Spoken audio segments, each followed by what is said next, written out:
Angelica, you can go ahead and unmute. Hi, I want to welcome everyone to the chat. This is Truth Seeker. We've got Matt co-hosting with me, and we have Angelica Gretchen, whose YouTube is 911 Awakened Angel. If you guys want to drop your links to your channels in here, I'd wait till later when there's more people in the chat, but that way they can subscribe to you. You used to be able to just click on the little dot next to their name and go to their channel, and YouTube doesn't let us do that anymore. So anyways, I just wanted to say hello. Angelica went to the 3-year anniversary of the Las Vegas shooting. So we're going to do a Las Vegas live stream tonight. She's going to tell us some of the stuff she went snooping around. And she also had some fun. She went out and had drinks with Sleep Depp and Corey Langdon, who was a taxi cab video driver. So she'll have some interesting stuff to tell us. Yep. I wanted to go through and say hi to everyone that was in here first. We got AJ, hello. Berlinda, how are you doing? Dixie, how are you? Who else? Okay, Matt's on the screen. Welcome, Wolf's Eyes. Who else? I'm trying to scroll through here. Awakened Angels up on the screen. Oh, Trucker JP's in here. Hi, Trucker. How are you doing? And Judy's here. Judy's in our Facebook groups. And Berlinda's here, and Chris Thompson. How are you doing, Chris? How's your dad doing? I know you might not want to say in here, but I've been thinking about you and your dad since your dad was sick. Hello, Diane. How are you? Okay, Matt, you want to introduce yourself, and you can talk for a few minutes before we hand it over to Angelica? Oh, sure. Why not? Just as a reminder, anybody who's on their phone is trying to get into YouTube,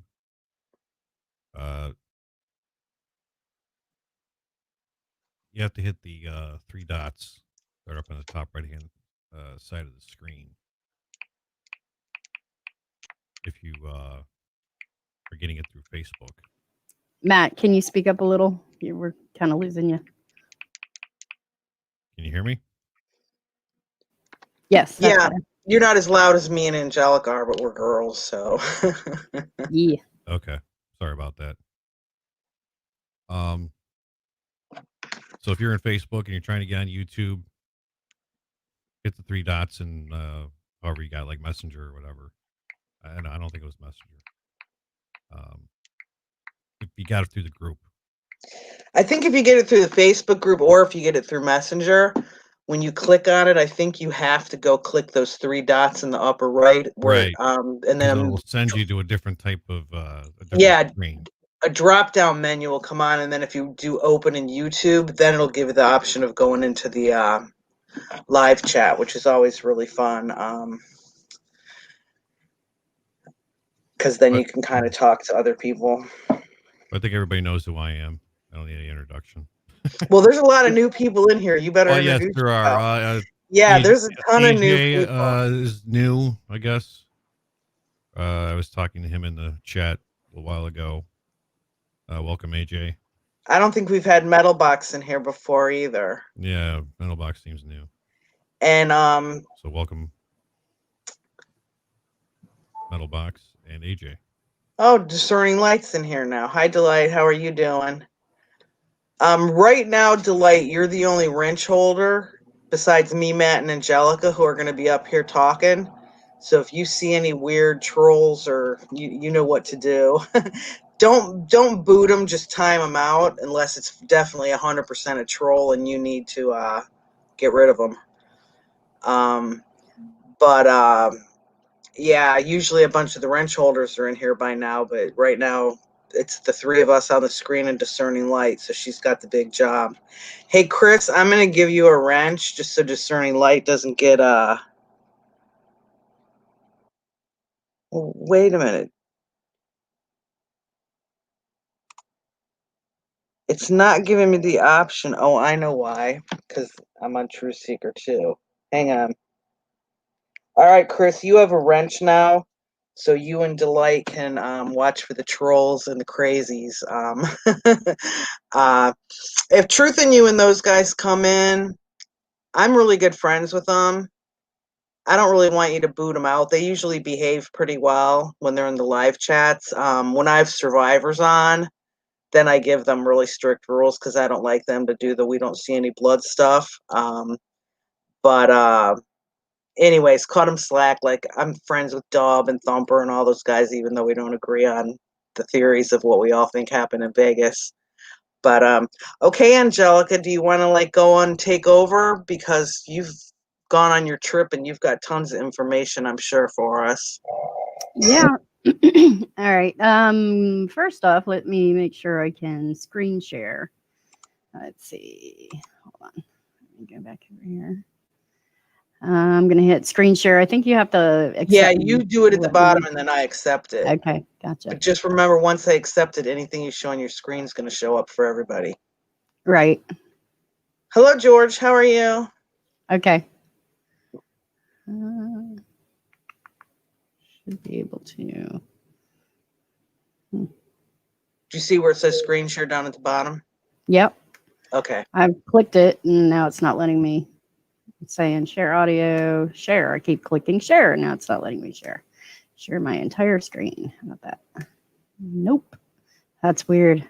Oh, wait, it gives you a bunch of options. Yeah. Yeah. If you do a Chrome tab, do you have tabs open? Mm-hmm.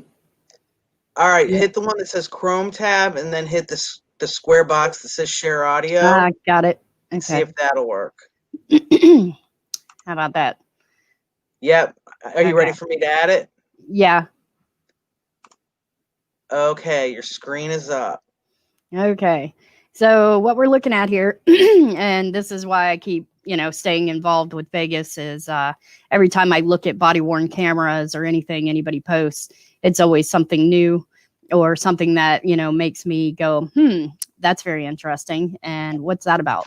So the latest thing that I saw was Las Vegas Shooting Archives, Las Vegas Shooting Time/Volley Study 100 Wing Hallway version 1.0.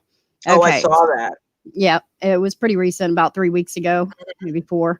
But anyway, he does great work. Anybody who's interested in researching the Las Vegas shooting, I highly suggest you go to his channel, Las Vegas Shooting Archive. And he's got everything from the cell phone footage to body worn cameras from the police officers, et cetera, everything. So, okay. So his latest video made me go again, okay. So I'm going to play it. I'm going to play it and fast forward because it is kind of long and drawn out because they hang out in this hallway for over an hour. So this is the 100 hallway where the shooter is.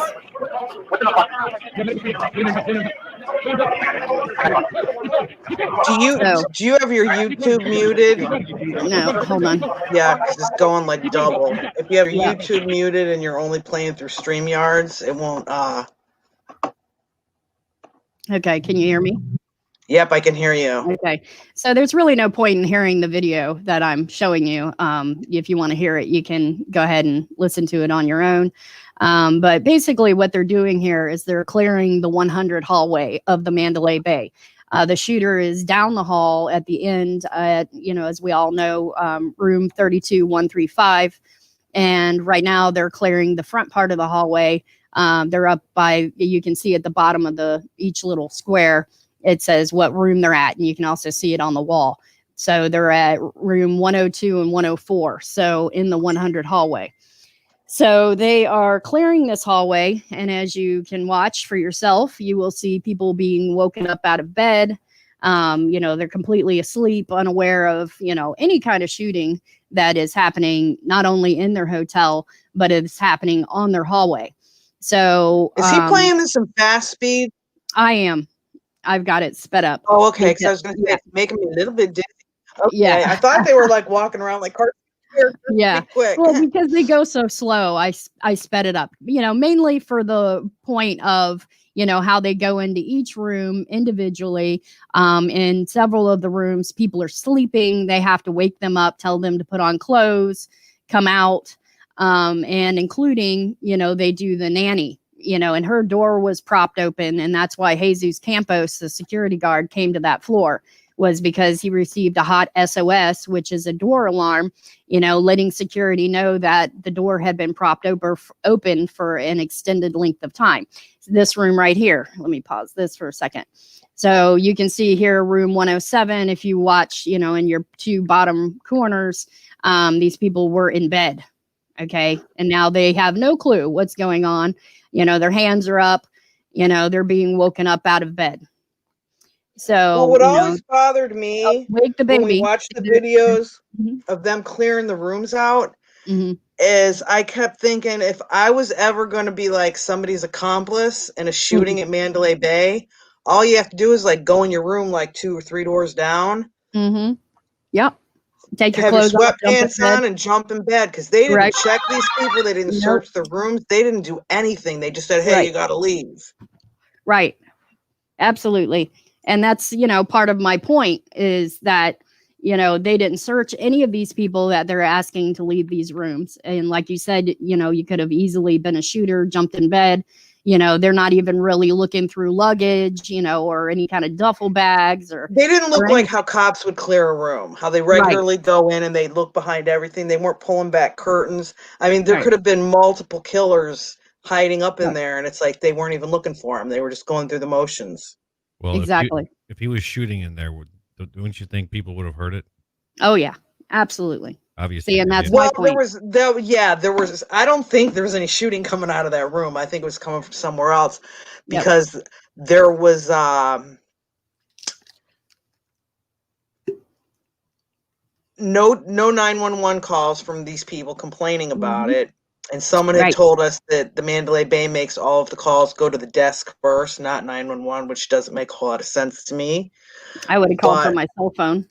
But there was no screaming, yelling. Yeah, it was very bizarre. And it almost seemed like it was like they were clearing these rooms. They hadn't even gone to the killer's room, and they're just slowly moseying. It took him 72 hours to get to his room. And to me, it just I think the shooting came from somewhere else. Oh, yeah, absolutely. I agree with that 100%. The reason being is, as you can see in the bottom right corner of this shot that I have on the screen, room 107, this couple was in bed, and the baby, their toddler, it looks like, was asleep, and they're now dragging the baby out of bed, and we'll get to the nanny who had her door propped open, which is why Campos went up there, the security guard. Was because her door was propped open because the baby was across the hallway, and she wanted to hear the baby in case it woke up. So if 200 rounds are going down the hallway, whizzing right past your door because you're right next to the shooter's room, wouldn't you wake up? Wouldn't you run across the hall and get the baby? I would dive across the hall to go get that baby out of the room. Exactly. What do you say, Matt? Sorry, I was muted. Oh, yeah. Okay, your volume's really low. Yeah, I mean, if you were the aunt across the hallway and started hearing that shooting when they were firing at Campos. You know what? Let me step out of here and jump back in. I think I'm having some problems here. Okay. With the microphone. Okay. Yeah. So that's part of my point. When I watched this, latest from Las Vegas Shooting Archive, it made me go, okay, why are they having to wake up half of these guests, dragging children out of bed? Wouldn't these people have already been like, whoa, there was a shooting in my hallway, at least been dressed and ready to roll once the police showed up? I don't think there's any shooting in their hallway. No, I don't believe there was any shooting in their hallway either. So I'm going to play the video, let it continue to play, and they're just telling these people basically grab your phone, grab your purse, grab your wallet and get out, so they're not able to even really put proper clothing on. It's cold in Vegas because it's the desert. So during the day it's 100 degrees, but at night it can be 60 degrees. So at night it gets very cold. So, these people. Well, all of those people, the people that didn't, I'm sorry, the people that, they had to wake up that were sleeping, I don't understand how they wouldn't have heard it. Even if they didn't run out in the hallway because they didn't want to get shot, they're sound asleep. And it's like, I'm a really, really sound sleeper. But but if there's some guns like those kind of guns firing off, you're Yeah. going to hear that. Yeah, I don't know how mean- many people here have actually fired a gun, but I have, and they are loud. At my vacation house, they can be outside. We're up north, in the woods. Mhm. There's people that sometimes are like 5 miles away that you can hear their guns firing. Yeah. Right. When you've got the big guns out. Right. So, I know me as a mom, if I heard gunfire in my hallway, I would be either hiding in my bathtub, completely dressed on the cell phone with 911. I don't even I was in Vegas and I stayed at the Excalibur and I had a phone inside my room and I never even touched it. I never even looked at the dang thing. It wasn't even an option for me. Like if there was an emergency, my immediate resource would have been my cell phone, not the hotel. phone. I haven't used a desk phone in a hotel in forever. No. Michelle's making a good point in here. She says, okay, my question is, if the shooting came from somewhere else and not from the hotel, then wouldn't that prove fakery by these cops in Vegas, period? Yes. I believe there was fakery. I believe everything was staged in that hotel room. Yep. And I believe that some of these body cams were made later. Yep. Now, I still hold out to the fact that there were shooters in the crowd or someplace else perched on a building, but I know there's a lot of people that don't think there's any shooters at all. So, I mean, I can't really, you can't really tell somebody that they're wrong if they have a different opinion than you. But in my personal opinion is that there was no shooting coming out of that hotel at all. And that room was staged. Right. Yep. I agree. I believe the shooter was somewhere on the hotel, possibly that lower roof level that is a perfect shot, right over the, towards the venue. It's where the monorail goes in and out, and I have videos of that. And anyway, but that lower roof level would have been ideal. Plus, we have a 911 call, from a guy that's up in the Mandalay Bay saying he's looking down onto that lower roof level and he sees a guy all in black and he's hiding by one of the skylights.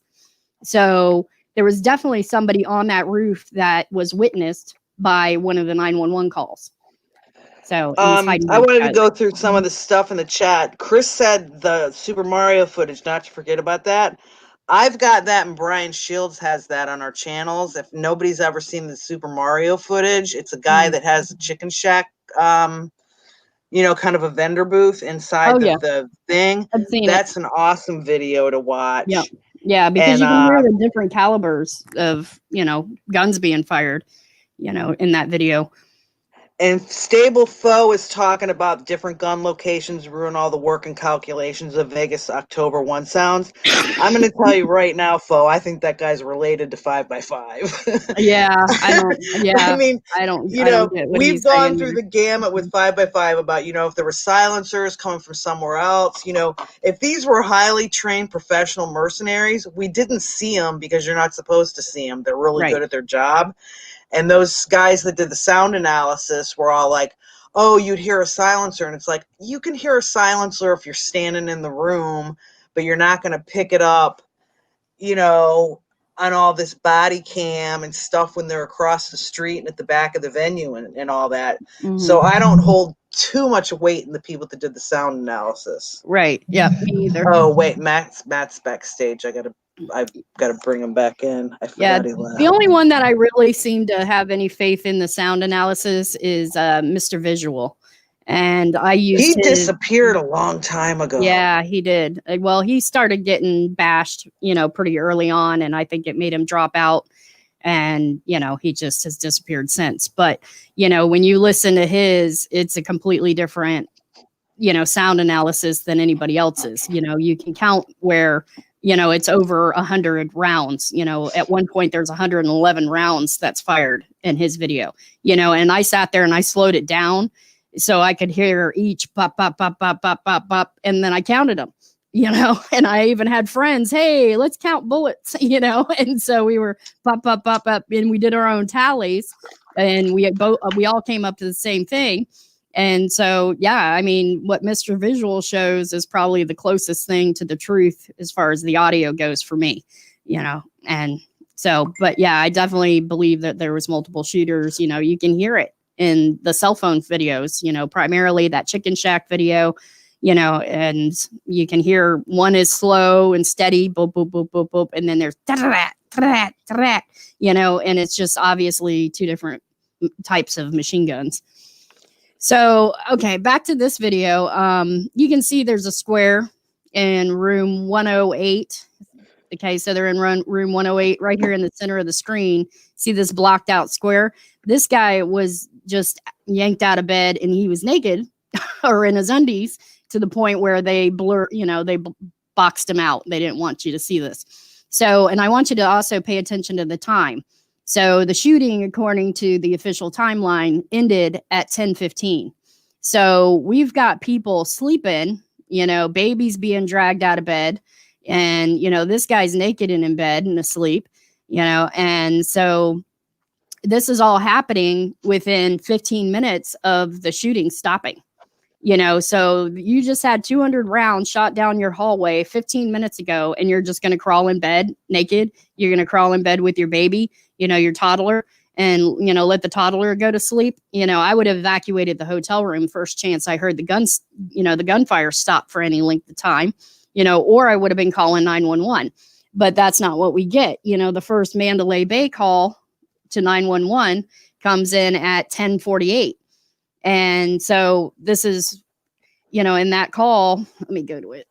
It's 262.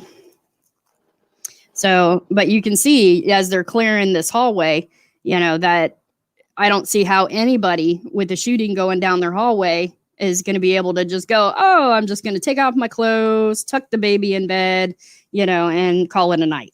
Hang on one second, Angelica. I'm going to let Matt address something because there's a lot of new people in the chat. There are some of us that think the room was staged, but that there were shooters elsewhere. But there's a lot of people that don't think anybody was shot at all. And, there's a bunch of us in the chat, and it's kind of all mixed up. So I want Matt to kind of give his opinion on that, just to, at least let people know that it's like, we're not saying that what we think is what happened. It's like, we don't know what happened. It's like, they could be right. We could be right. It could be somewhere in the middle.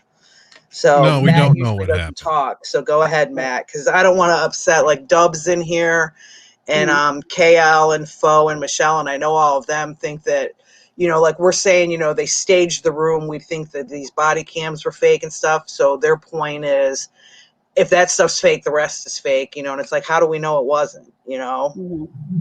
Right. Well, go ahead, Matt. Okay. I mean, how do you prove anything? I mean, no, we can't prove what happened, who was involved, nothing like that. But in my opinion, by the way I see things, it looks like it was staged in the hotel. I agree. I mean, because look, you see these people, they're asleep. All those, if it really happened in the hotel, the shots, it would wake people up. Right. There is no, it would wake me out of a dead sleep if I was there. Right. But does that mean that nobody died in this thing? No. People did die. People were injured. But we don't know that for sure. I think that people did die, but I think that there's a lot of fakery, like the Reno and Haven body cams.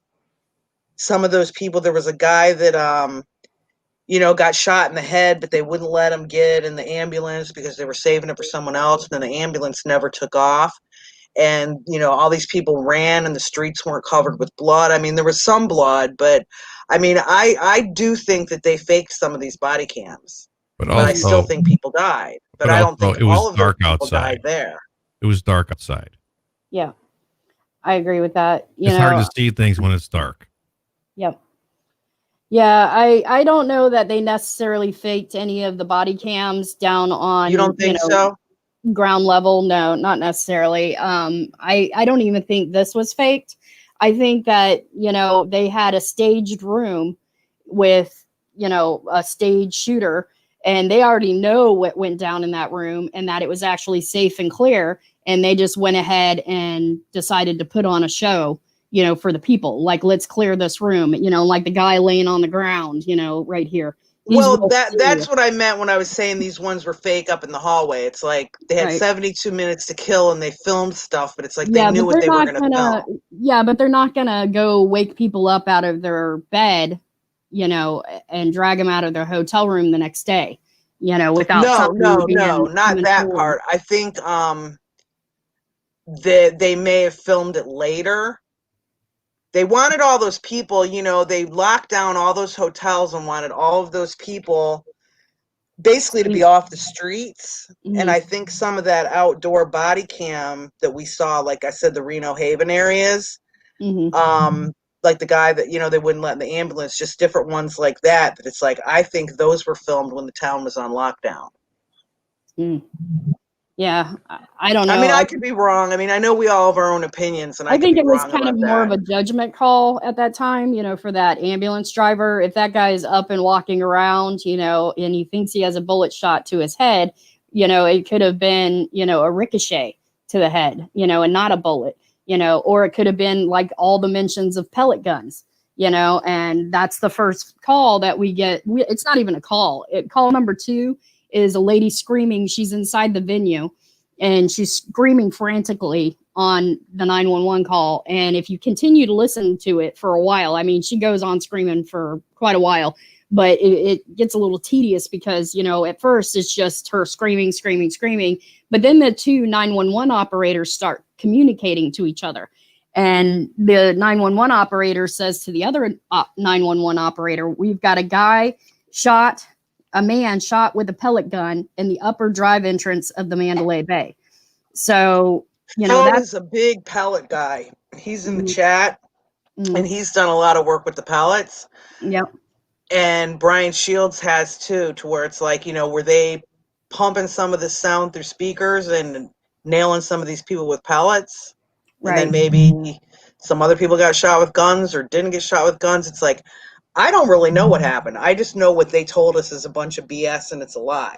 Right. There's too much stuff we've proven that aren't true, and they try to take our attention away from stuff. Like, I know you did a lot of work with the Tropicana, and KL had mentioned the Tropicana a little while ago, and it's like something was going on at that Tropicana. Oh yeah. Joe Napoli found shells, and you've got the middle of the night, sneaking out I don't know if they were sneaking out the Prince or just some VIP, but in that Tropicana, I think it was Mandalay Bay roof footage, but it was showing the Tropicana, and it was like, I think 3 o'clock in the morning or something, and they're sneaking this person out. So there's enough weird stuff at the Tropicana. Gio Rios gave his, speech Description. on that. It was like Yep. an hour and 27 minutes. I've got that on my channel, but it's buried. Like, it's probably like 200 videos down if anybody hasn't seen that before. But yeah, I definitely think there was something shady going on at the Tropicana. Yeah. Yep. So the first 911 call that we get from the Mandalay Bay is at 22:48, and the caller says that he hears shots on between the 5th and 10th floor. So, how is he hearing shots on the 5th and 10th floor? And yeah, and that's our first call is at 10:48. So you can see by the time here it's 10:39, they're still clearing rooms, and our first call comes in at 10:48. And it's not even about someone shooting on my hallway or there's cops in my hallway. He's reporting hearing shots from the 5th or 10th floor. So that's the very first 911 call we get from the Mandalay Bay is at 10:48. So, and then after that, let's see, the next one is 5:57, which is at 11:08. So, I mean, there's a big gap there, where people should have been calling in and they weren't, so why do we Wasn't get, it Mr. Burgundy that made a video that showed the huge time gap? It's like, oh, from what time to what time was it that no 911 calls came in, and then all of a sudden they started coming in again? Wasn't it like yeah. 45-minute period? Yeah, I think that was closer to like 11:30. or midnight. But the second call that comes in is number 557. It comes in at 11:05. They're on the 37th floor, so not even the shooter's floor. So 37th floor, she's in 37-119. She's saying that she hears shots that sounded right near her. So she's in the Mandalay Bay Four Seasons part. So she's up in the Four Seasons section, and she's hearing shots right near her, and that's at 11:05. So, that's the problem I have with like this body worn camera footage that they're clearing rooms. They shouldn't have had to clear rooms, or these people should have been dressed and ready to roll, because they were hiding in their bathroom, from That's why I think they wanted them out of their rooms, because they were going to go do some shenanigans up there and didn't want any of these people there. They piled them all in Michael Jackson Theater. Then they put them on buses and took them off, the property. And it's like, why would they do that? Why wouldn't they just leave them safe in their rooms? If they checked their rooms and there was nothing wrong. And Lombardo goes on TV, at 1:30 saying, it's a sole shooter. We know that nobody else, it's safe. Everyone, good night. It's fine. And I'm thinking at 1:30, they hadn't even gotten, well, even the next morning, they hadn't even gotten all those bodies out of the venue yet to even check. So at 1:30, how could he be saying, one shooter? It's like they had it planned out somehow. Right. Yeah, they just had their narrative ready to roll. So right here at room where they're at now, 117 and 119, 118 and 120.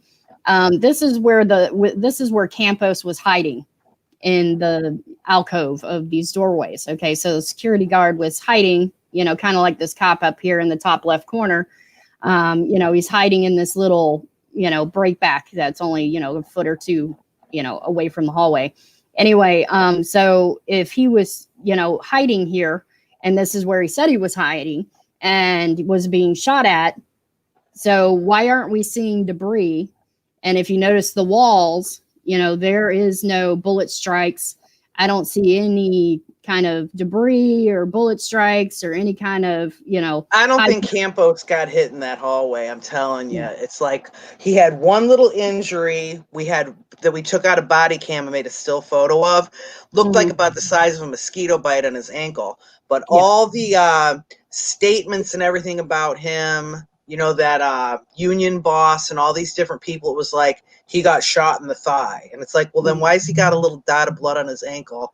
And they didn't take him to the hospital right away. So it's like, if he was shot in the thigh, it certainly wasn't anything. I mean, if it was bleeding bad enough to get all the way down to his ankle, it's like his pants weren't soaked with blood. The door to me looked like it was drilled, like somebody just drilled holes in it.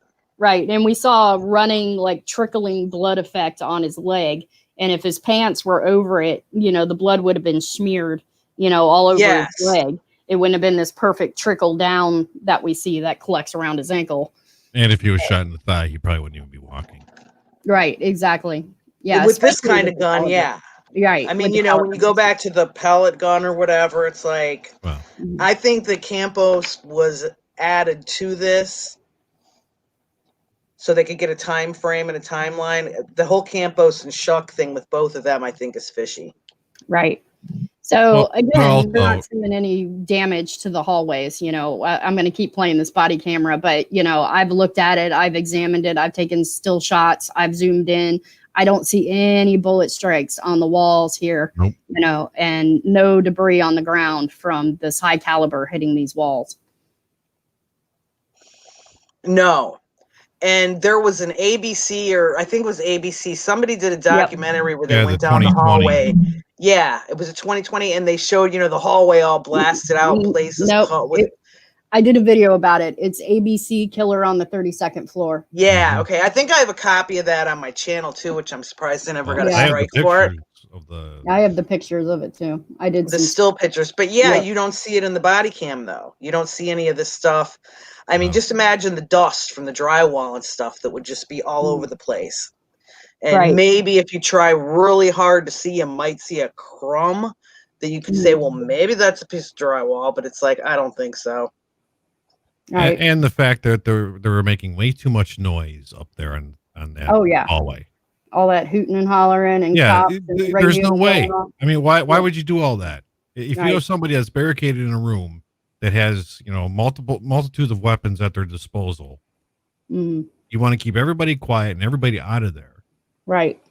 And the people that were in the rooms, they just need to stay in their rooms. I mean, it's kind of hard to, go out from door to door and knock on their door and say, hey, stay in your room because you don't want to make any noise. Right. And KL makes a good point. There's a mirror at the end of the hallway that didn't break. Right. Yeah. With all those rounds that supposedly came out of the little, they're drill holes in that door. Mm-hmm. I mean, there were 3 or 4 drills in the room as it is.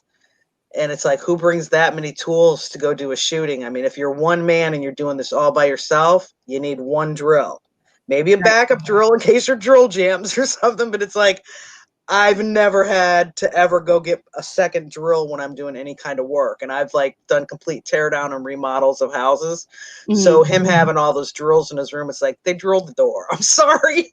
I would tell Lombardo that right to his face, the sheriff, and I don't care what he would say back, but it's like there's no way those shots came down the hallway at Campos.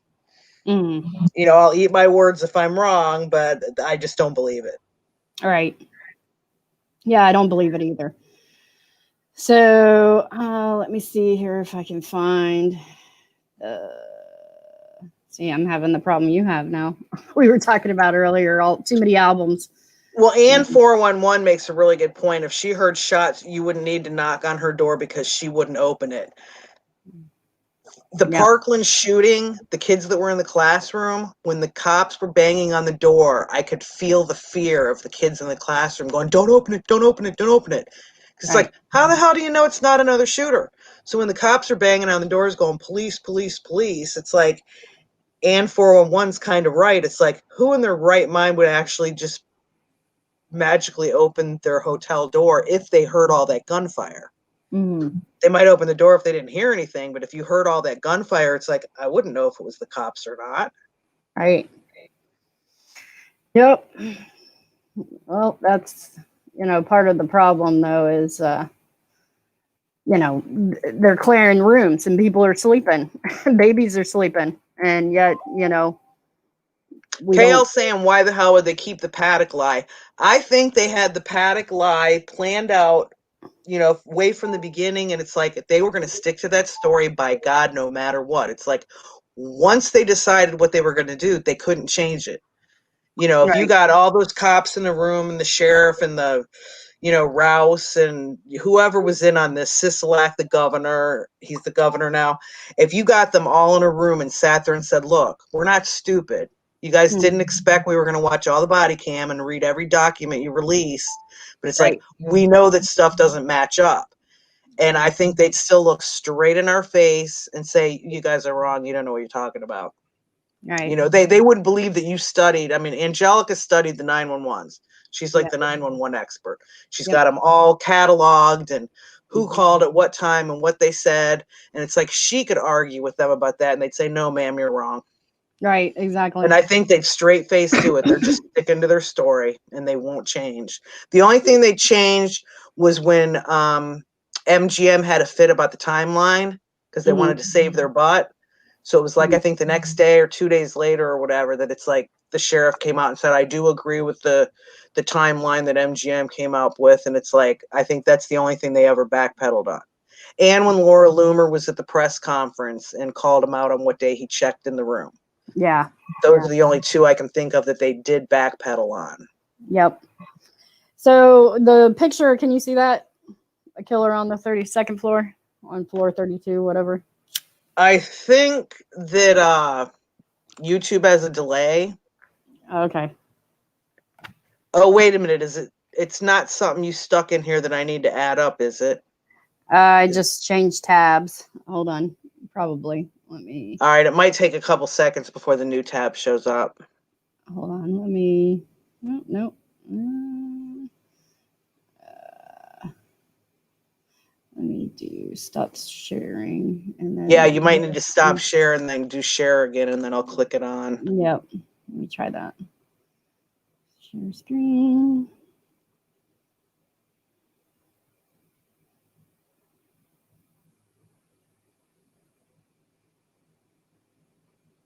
And Xander just made a good point in there. He's like, here's your wake up call. There are real killers. And that's the thing. It's like, there's a lot of people that think every single shooting everywhere is fake. But it's like, what makes you think there's not evil people in the world that would actually really go out and kill people? Right. You know, I mean, it's hard to say which events are false flags and which aren't and which are completely fake. But okay. Is it showing on everybody's screen? There it is. Okay. So are you seeing a killer on the floor 32? Watch the full documentary across the top. Yep. Okay. So this is a screen grab out of that documentary from ABC. I also did a video about it. I called it ABC BS. So I kind of showed, where their narrative, they were lying. So I just showed their lies. And so this is a screen grab from that hallway, with the narrative from ABC. Here's a clearer shot of it.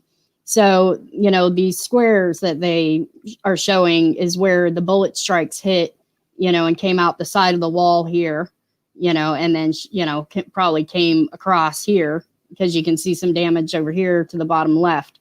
So this whole area right here that they're showing in their documentary with, patches of wall removed here, there, and over there is, if you look over here to your right, it's at 32-113.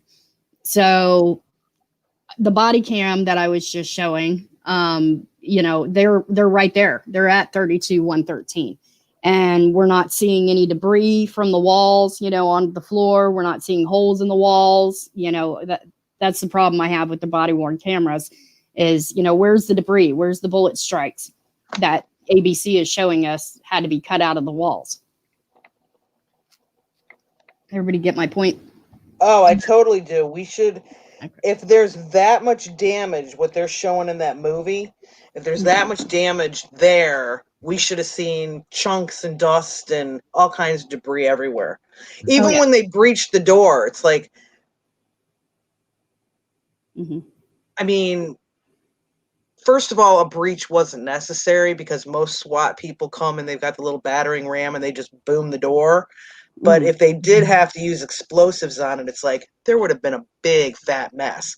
There was like one light hanging off and the exit sign was a little crooked and a couple little things on the floor. But it's like that breach would have blown half the stuff off that cart that was right there.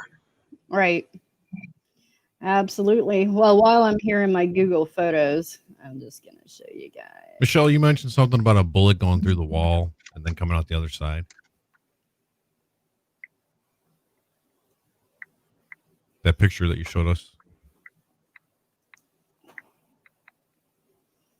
Hello? Are you talking to me? Yeah.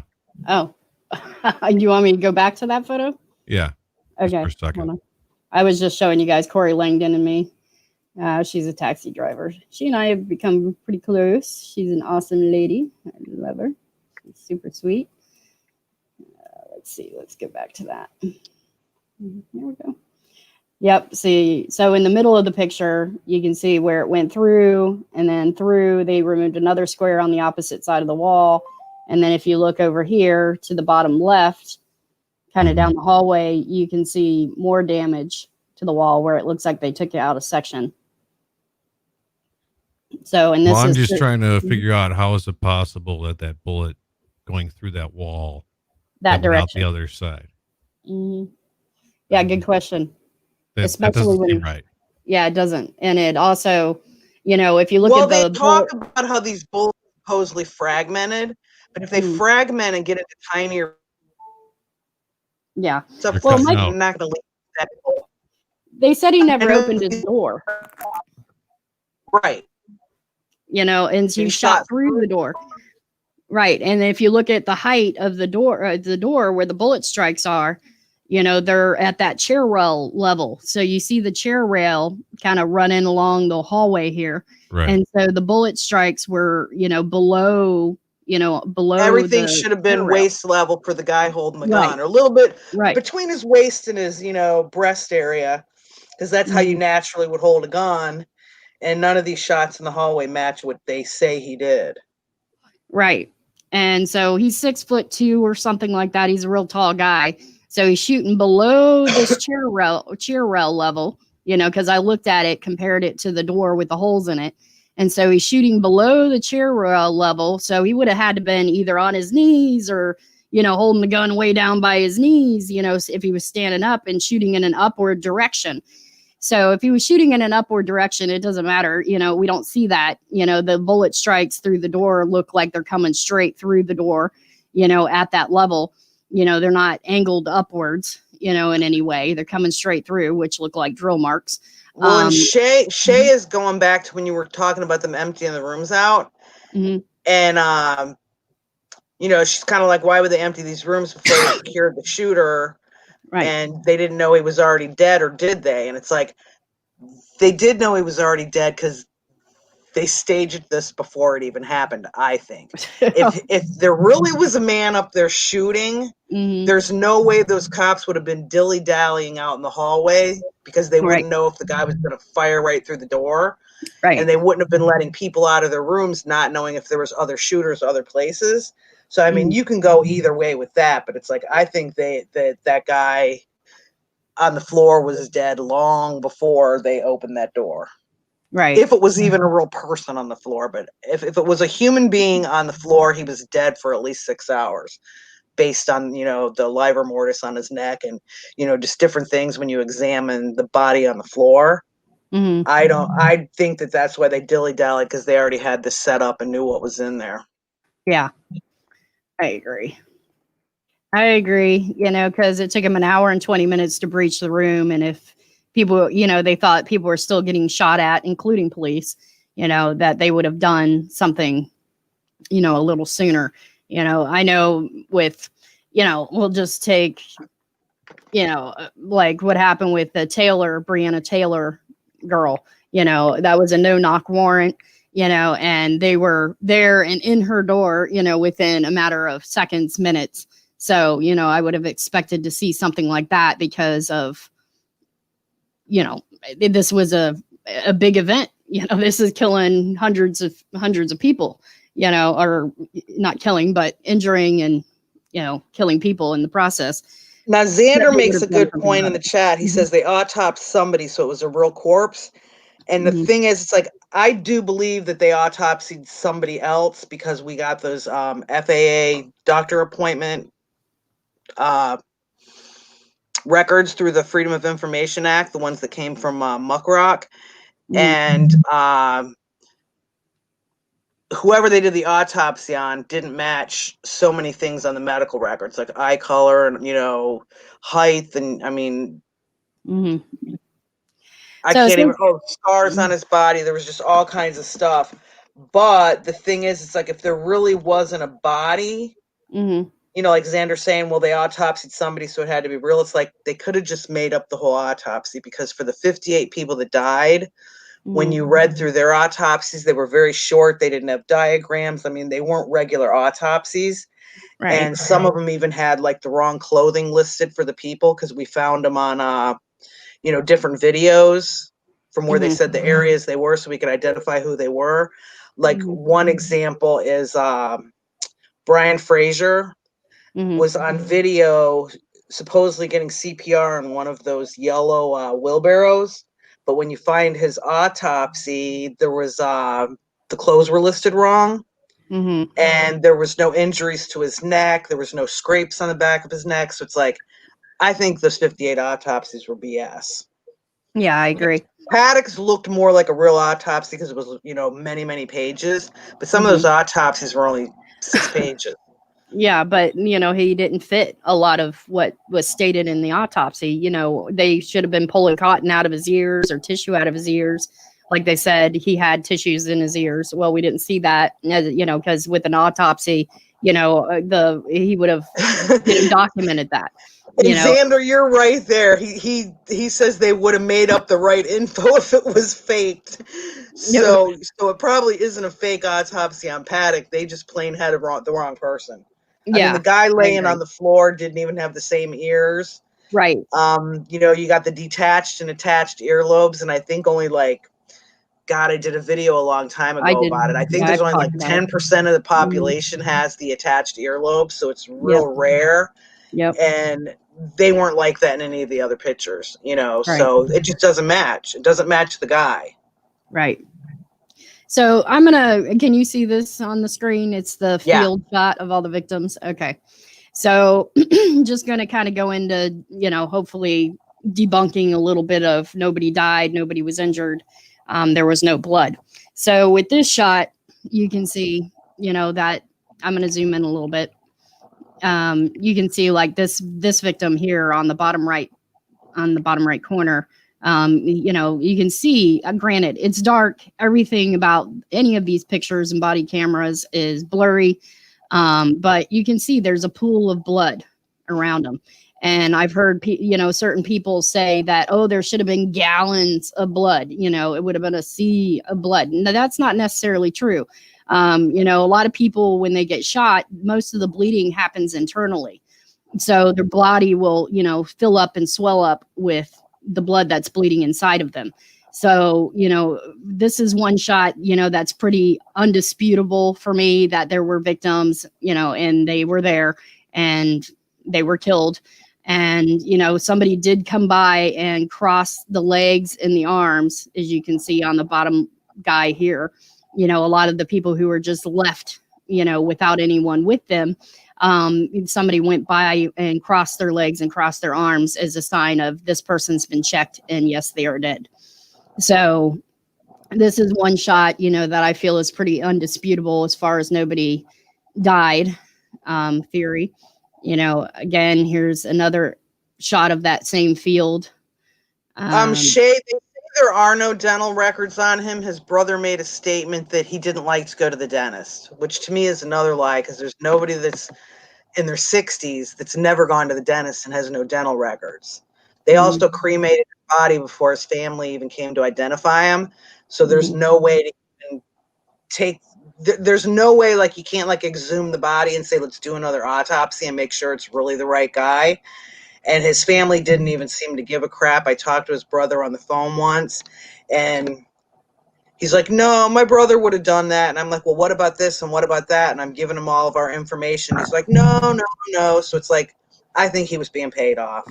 Yeah, I agree. Totally when he was in those original news interviews to how he got later. Right. So here's another angle of that last shot. This is how recent that shot is there's still people inside the venue. They're still ducking, covering, hiding. Granted, a lot of people think how, like, this girl right here in the bottom right corner, how can she be smiling or looking like she's happy in any kind of a way? Well, a lot of people react to a stressful situation in different ways. I personally am one of them, and I know this from experience. I kind of have a tendency of always trying to make light of everything. And so even in a situation like this, as crazy it may seem, and I'm probably a little mental, but it's my way of coping is I try to, make light of it. And, oh, okay, let's just get out of here. Okay, haha, I just tripped over something, I mean, that's just me. And I know there's people out there in the world that are like me, that will laugh or even smile in a nervous situation. Okay, Discerning Light has a really good point here. She says the weird thing about that picture you're showing is the bodies were not out there that same way in the morning or in the report. Did someone move all the bodies? Right. And there was, the one report that came out that said where the bodies were. And then other people that were in the venue were like, no, that's not where that person was. I checked on them or whatever. And it's like, you've got the picture here with the bodies, but they don't match up where the report said that they were found. So it's like, there's something fishy with the bodies. Right. Yeah, I agree. Either that or they just made up the reports, I think they just made up the reports, to where the body was, made note of. By that point, they had been dragged to the side or even dragged out of the venue. And a lot of them ended up in that apartment complex, in like some kind of courtyard type deal, where there was like, I think like 8 bodies all in that one courtyard area that was away from the venue.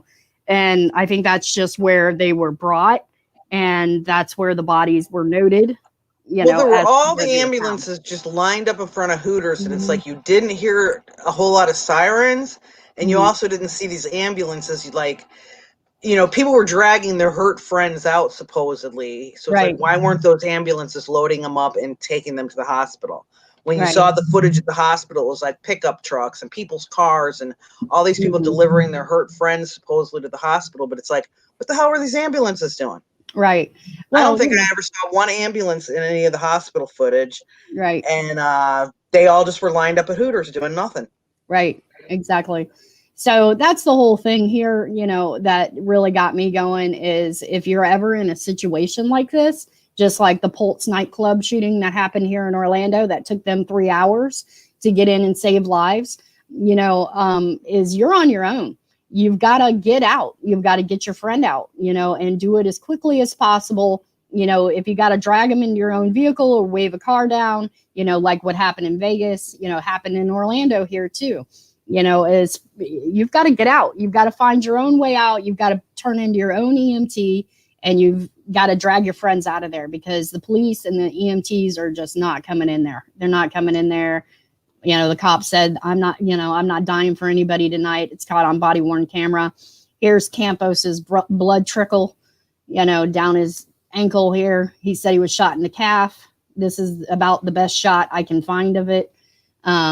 It doesn't look like something that's coming from his thigh area. It looks more like he got shot in the calf, or possibly, I don't know. Looks like a freaking mosquito bite that he busted open. Yeah, not out of a 5.56 or a 2.23 type round. Not at that close a range either. Exactly. I mean, some of the people that were down in the venue, you maybe could say, okay, maybe it was because the bullet slowed down when it got that far, which I don't know. I didn't study the speed of a bullet and how much it's going to slow down after how many yards. But Campos was right there in that hallway. And even though it's a very, very long hallway, he'd have been blown apart. I'm sorry. He wouldn't have just got that one little trickle on his ankle. Like I said, if he was shot with an actual bullet, he would be walking. Even if he was shot in the calf, it doesn't matter. Well, his I'm up leg here, would have been blown apart. Like I was telling you earlier, I'm up at my vacation home, and it's kind of like our bug out house. If something bad happens, and I was actually going through ammo today because I wanted to take all my 9mm down to my house and make sure I had the other stuff up here and the guns were clean.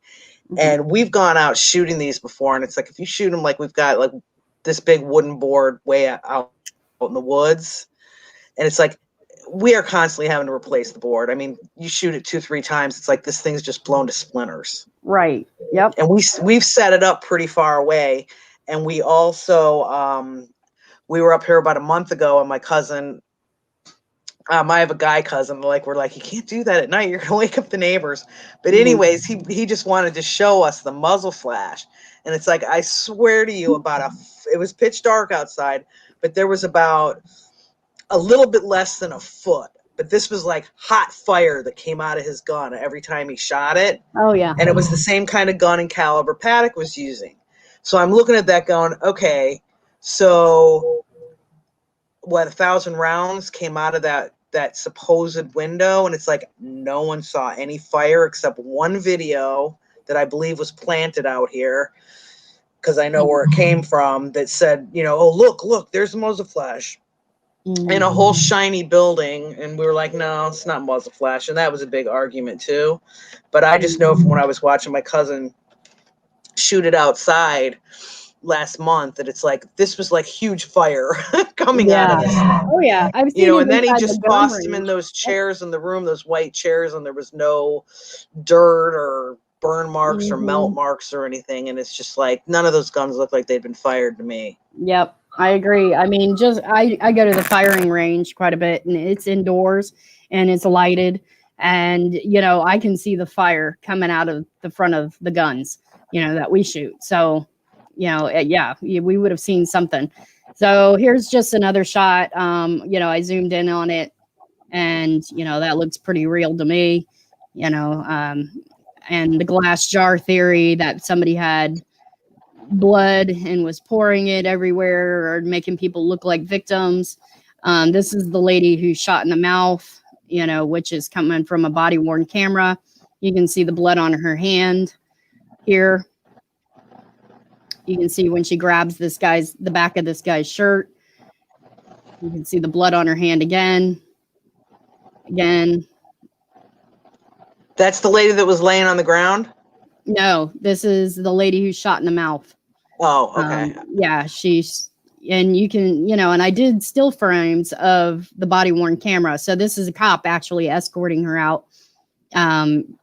Unfortunately, they put the box over, the bad part, but you can see people's reactions. Like, look at these three girls over here. They're holding on to each other. They're pulling away. They're in shock. This guy who she grabbed keeps turning around in shock. This lady's reaction, she's actually walking towards her at the time, then sees her and then goes, oh shit, and kind of ducks down, so she's reacting to it. These people, the guy back here with the beard, they're obviously reacting to it.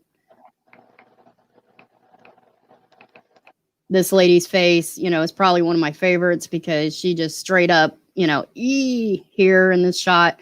And then the next shot, she's like, kind of what the hell, would be what I would say. See, not funny, but Angel laughs because, I make light of, situations just because it helps me deal with the stress better.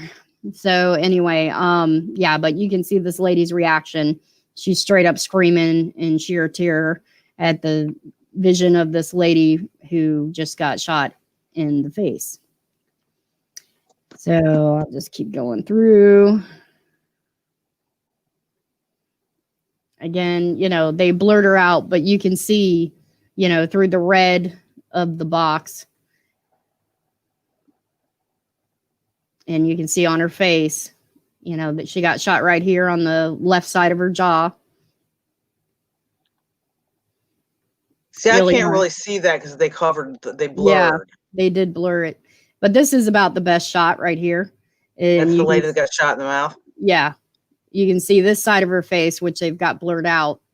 Her left arm. The Turn to right. Logic had checked. She was doing a thing where she was, cataloging the people that got shot but didn't die.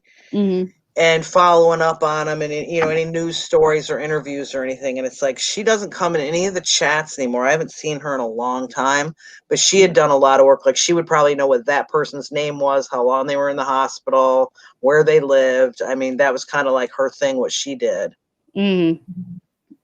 Gotcha. Okay. So this next screen grabs are from the Raw Vegas video, Escape from Las Vegas Shooting. It's the video Raymond Page recorded. He actually had two, yeah. Mm-hmm. And there's a lot of controversy over his. A lot of people think his didn't make sense and were kind of fakeish. Yeah. Well, this is the guy that comes up to him and he says, I've been shot in the arm and I need an ambulance. He doesn't really pronounce ambulance properly. He says ambulance. But you can see as they're taking care of him, he's got blood running down both arms. This is some type of, I'd say, makeshift doctor type guy who's trying to help him out. I'm going to keep going forward. And you can see here, let me go back one. These are screen grabs from a video? Yeah, from Raymond Page. Yep. You can see if anybody hasn't seen the Raymond Page videos, I would highly recommend that you watch them because the screen shares here when you're trying to stop a video and do it makes it blurry, but the Raymond Page videos were extremely clear. Yep. And detailed. This is about as clear as it gets. Yep. This is Raymond Page. But you can see the guys, the trickle of blood right here that's happening, right? You can see that hopefully in the middle of the screen. Yeah. See where my cursor is. Okay. So watch that trickle of blood. It changes. It gets longer.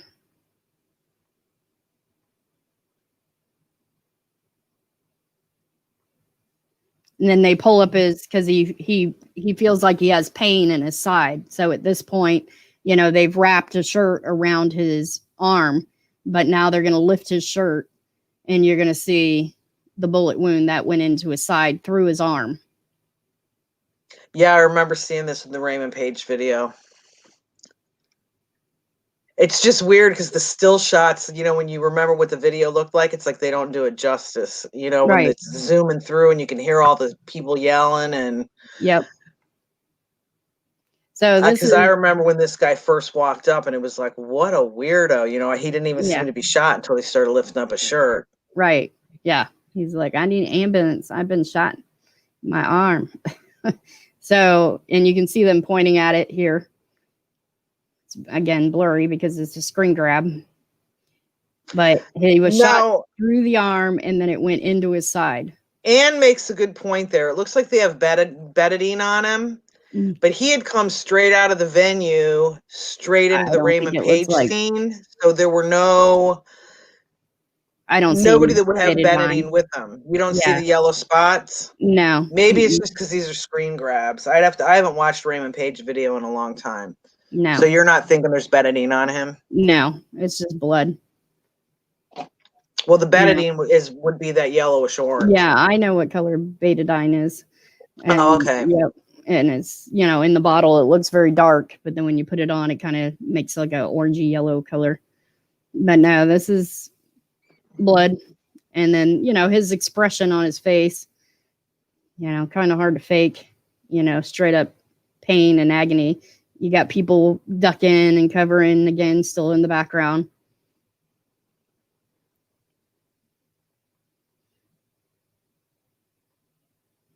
This is a full grown man, and He was a big guy, yeah. yeah, big guy trying to fake, all of that, his face alone, like right here, he's not enjoying life. No. Yep. That's why I remember when he first walked up, because he had his shirt on and you didn't see any wounds, and it was like he seemed like a big fat baby. Yeah. Oh, I need and an I don't even think he ambulance. I've told been him right shot in the away, arm. that he got shot. And I was like, oh, who is this dude? Right. And then later they lifted the shirt and stuff, and you saw the injuries. But yeah, I really, when I saw him coming up, I remember having a little laugh about that. Mm-hmm. Yeah, I mean, he's wincing pretty good here. He's definitely got some wincing going on. But also, as I'm flicking through here, there's a helicopter right there in the background, center screen, and it's moving. Okay. So I'm just gonna make a statement, because there's a couple new people in the chat that did do a lot of research. Would anybody be interested, like if we did one of these live streams where we just put the link in and anyone that wanted to come on and share their research could? If you would be interested in doing that sometime, just kind of put a message in here. And if there's at least 2 or 3 people that would come on, we can just do a show one time with, people that nobody else has heard. Like Dixie's done a lot of research, and I've never met Dixie before. So it's like she might have a whole bunch of stuff none of us have seen. Oh, yeah, that'd be great. Dub, you're always welcome to come on. You know that. Yeah, so, okay, the snorkel tube everybody forgets about. That's staged. Yep. I don't even want to look at the room. I'm sorry. It's all staged. Yeah, it is staged. So this blue snorkel tube is coming up and over and kind of wrapping around this luggage here and going over here.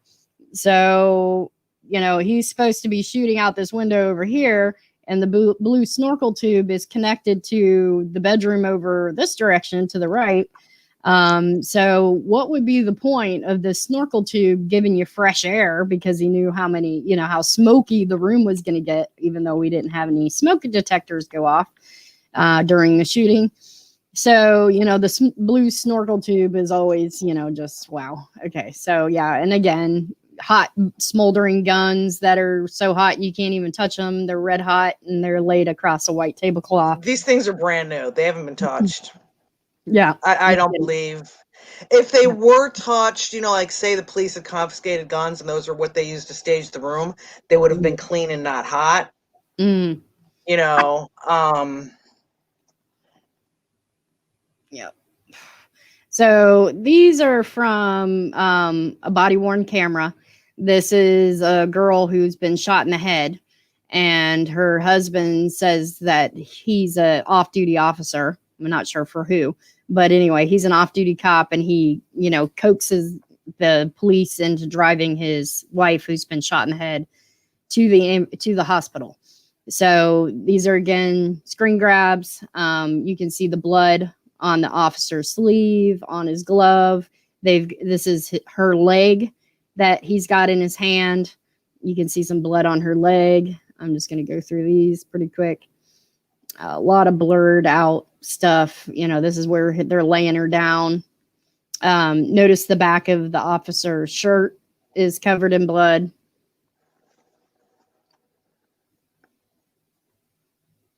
The front of his shirt is covered in blood.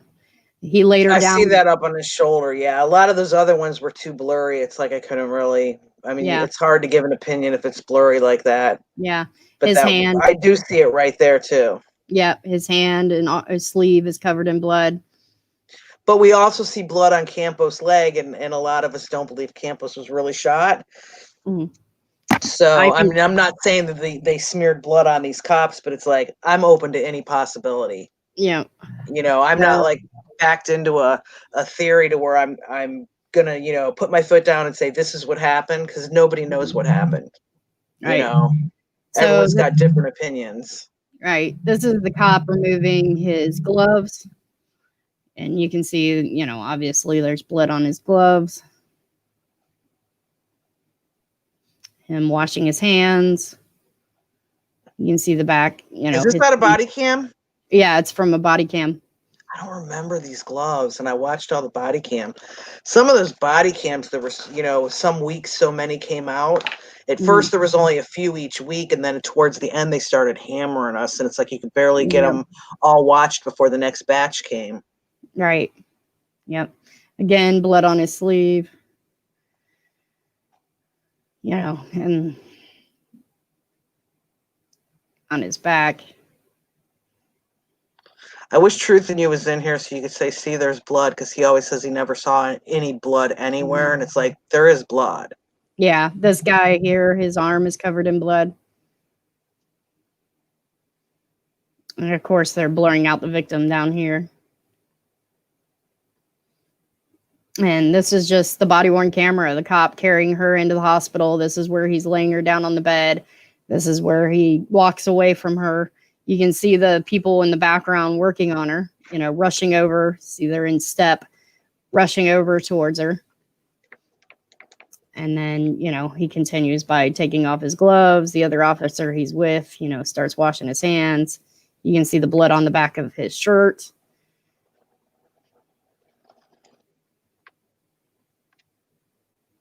So, and then we go into Stephen Paddock. So, I have watched a ton of Forensic Files and a lot of other investigative shows. And, the one big problem that I've had with all of this is that if this guy shot himself in the head, one, we would have seen some kind of blood splatter on the ceiling or walls behind him. Yep. Wait a minute. Back up one picture. Yep. Go back to where the liver mortis showed real clear. Okay. Hold on. I think you had one more that was even clearer than that. Maybe not. Okay, this is something somebody else sent me. This wasn't part of the Las Vegas or the FBI's release. Okay, stop right there. Mm-hmm. These were still photos. Nope, go back to the one you were on. One more back, because this one's showing the top. I want to see the one where it shows the side of his neck, because I want to explain that. Hold on. There? I think it was just right before this. Yeah, okay. Does everybody see, like, the blood's on the carpet, and then, nope, go back. You were on the right one. There. Oh, hold on. I think we got a delay. Bigger. One to the right of that. I think we might have a small delay.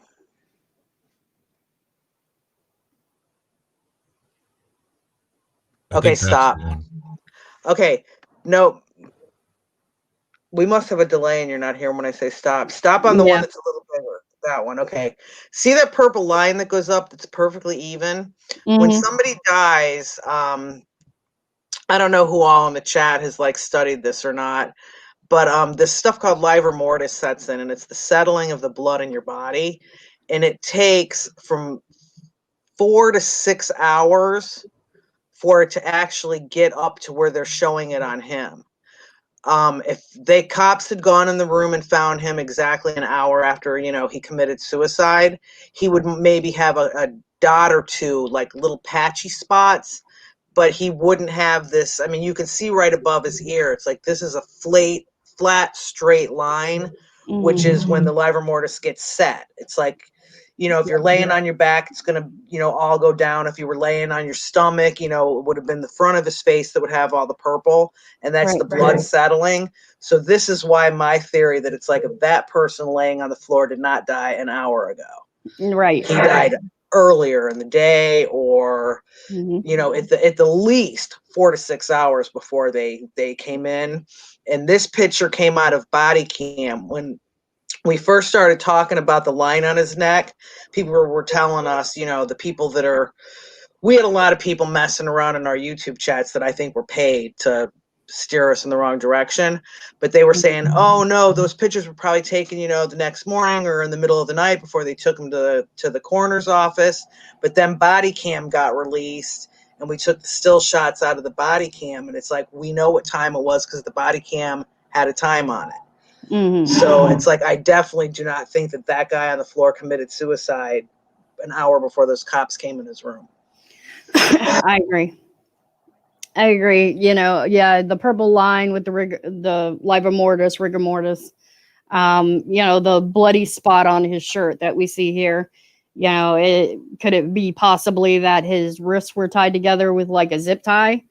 Well, the body that they autopsied had the marks on the back of the knees where it almost seemed like remember when cops used to carry the billy clubs and whack you? Right. And it's like Pastor Mo had done videos about this missing chair.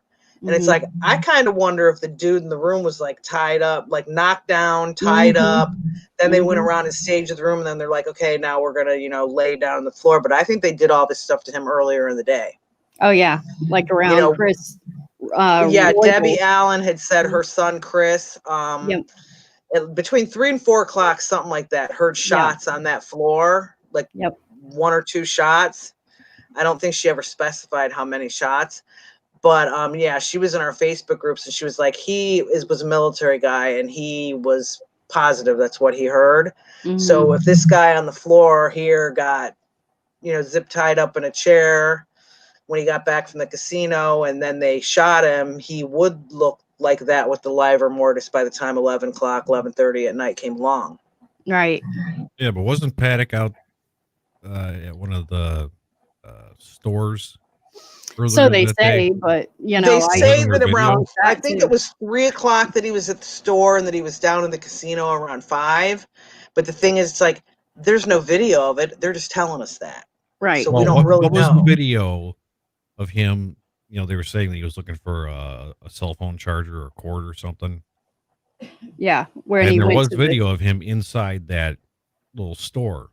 Right. I did a video. But that could have been any day he was in that store. Well, if you watch my red bag video, I show that they're lying about that time frame, because he's got the red bag while they say he checked in at the VIP check-in counter, right? And when they show that clip of the video, he's got a red bag. But then when they show him going into the gift shop, he doesn't have a red bag with him. And he purchases, looks like he grabs a candy bar or whatever, and then he gets the red bag at the gift shop. So right there, I debunked their timeline, because if he checked in first and then went to the gift shop for a cord, or went to the VIP check-in counter, I don't know for what, looking for a cord, we'll say that, and then went to the gift shop for a cord, then why did he have the red bag at the VIP check-in counter first? Yeah. Well, the thing is the whatever they did, I mean, no one's ever going to agree on what they did staging wise or lying wise, but it's like they didn't think they were going to have to give us any of this stuff. It's like, they were taken to court and made to release the witness statements. And then you started finding out that witness statements didn't match the times that were on, body cams. And, I mean, I could make you a list of probably like 800,000 things that didn't click and didn't match. But because they had to go to court and they fought it so much in court, it's like, I don't think they thought we were ever going to see this. And then once it did get released, I'm sure they didn't think there was people out here like you know, how you did the 911 calls and Paladin did the autopsy stuff. I worked on autopsy stuff. Everybody like dug in.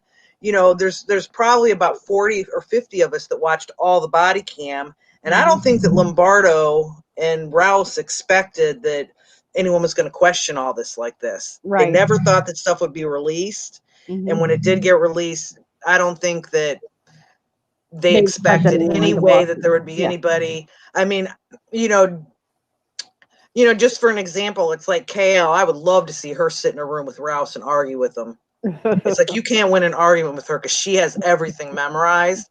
I always say she has like a computer brain. I have to like dig my notes back out and look through them and check my highlighters and my post-it notes because so much time's gone by. You know, I don't remember all the exact numbers of everything, but it's like you could ask her any question and man, she'll just spit it right out. And I don't think anybody has ever had the chance to sit down with Lombardo and do something like that to him. He won't take appointments. People have tried to get with him. And I think he'd sit there and straight face lie. Yeah, exactly. I mean, we've got a couple people in our community that have already done that. You know, they kind of took over the YouTube where they were coming in a lot of the rooms, you know, we had the chats and, you know, telling us the gunfire stuff and just different things that it's like, because they said it was fact. And it's like, no, I don't think so. Yeah. So just to move on, this is a very close up of his arm. Okay. They all told us that he was left-handed. Okay. And so this is the glove and then his sleeve. So if he was left-handed and fired this gun, he would have some kind of blood splatter from shooting a gun into his face. Well, those little garden gloves he's wearing, I'm just going to add that I wear those garden gloves when I'm out like clipping like the dead stuff off my plants in the yard, and I'm using scissors that have a pretty big opening in them. And sometimes I have a lot of trouble like fidgeting with the scissors with those gloves on. And the size, I don't know if anyone's ever looked up close at the type of guns that they said he had, but it's like to put that garden glove in there and be able to so precisely fire off 100 shots off one gun, toss it without your glove falling off because it's going to be mangled in the, you know, that little tiny hole where the trigger is. Right. And it's like, I just am not buying it. If I was going to go all out Rambo like him, I'd have on, I mean, like right now, it's like I got on my camo pajama pants, you know, I'd have my black boots on. I would be like good to go. I wouldn't be in my little comfy, like I just got home from dinner and put on my, you know, little sweatpants and comfortable shirt and my little slipper shoes. And it's like, I'm just not buying it. Yeah, me either. I mean, we see no blood. Look at this shot. I mean, he was left-handed, so supposedly shot himself with his left hand. And there's no blood whatsoever on this sleeve. You know, I looked really close and there might be a smidge right here by the glove, but it doesn't look like enough to, you know, from a headshot, you know, from all the other things I've seen on suicides, you would have seen some kind of blood on this sleeve, you know, on his hand. The hand that was holding the gun, yes. Right. There would have been some backsplatter. Now, I know that the bullet didn't exit, so there wouldn't be as much blood as if it had exited, but still, yeah, there would have been blood. Yeah, the only way that bullet couldn't have exited his head because he did an open mouth shot supposedly, you know, and so you're dealing with, you know, only one level of tissue instead of, you know, like 2 or 3 levels of tissue, you know, if you would have shot through, you know, your forehead or something. So you're shooting into your mouth. So you're going through, you know, the softest part of your skull. And so, you know, the only way that I see that bullet staying in his head is if he was shot on the ground, you know, in the mouth. So here's I'm going to tell you one thing. The picture you have up right now, I worked in a hospital for years. There's a lot of blood on the floor in different places. And if it took the cops 72 minutes to get in his room, supposedly after he committed suicide, that wouldn't still be bright red blood right there on his face. Right. It would have slowly dripped off, absorbed into the carpet and the padding. You know, you'd still see it on the carpet, but it wouldn't still be in these, you know, I mean, in a hospital, they're like hard tile floors. And unless it's a big thick pile, it's like it's already starting to coagulate and the color's darkening up. Right. And with him, it's like it's too fresh. It's like they went and dumped something on him. I hate to Right. sound so pessimistic, but So do you see this one with the ligature mark? I see what you've got circled. Yeah. So it kind of looks like a purplish ligature mark, you know, like possibly strangulation. Also on the side here of his face, you can see the purple again, you know, from the livor mortis or the rigor mortis. Let's see, keep going over here. It's not gonna let me go. I guess that might be it. Yeah. So, yeah.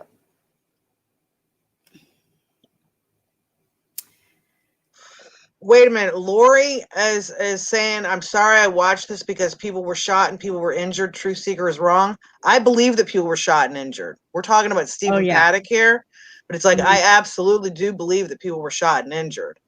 Oh, yeah. I know that there's other people in the chat that don't, but it's like I don't know what I said that she might have misunderstood. But it's like I've actually gotten in quite a handful of arguments with there's other people that are in the chat that don't think anybody got shot or injured, so we all just agree to disagree. You know, we're all friends, we all get along. You know, we've been working on this for 3 years, but it's like I do think that people were shot. Oh yeah. And Dub is one. He's I love Dub to death, and he sent me a whole lot of stuff. Dub doesn't think there was any firing, but I do. So I don't know if you know what I'm saying up here is confusing you or anything, Lori, but it's like I do think people were shot, and I do think people died. But I do think there was a lot of fakery going on, and 100% that room where Paddock was, no one could ever change my mind about that being staged up in his room. Right. Right. You know, I'm not saying the venue was staged, but it's like that room was staged, and that hallway was staged. You know, I just go back to this photo. I mean, this photo is pretty undisputable. You know, it shows the whole venue. You know, it shows people laid out, you know, with blood around them, blood on them. So yeah, I absolutely believe that people were shot and killed. Did it happen the way that they said it did? No, I don't believe that part at all. So the problem I have, you know, and the part that I believe is a lie is their narrative. So there are official reports that, you know, for 3 pages and $10 million, that's the best we got. Well, and you're flipping back and forth between the venue and Paddock's room.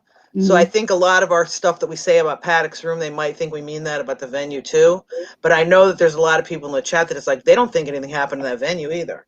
You know, and it's like I'm 100%. My opinion is that the room and Paddock and all that stuff was staged.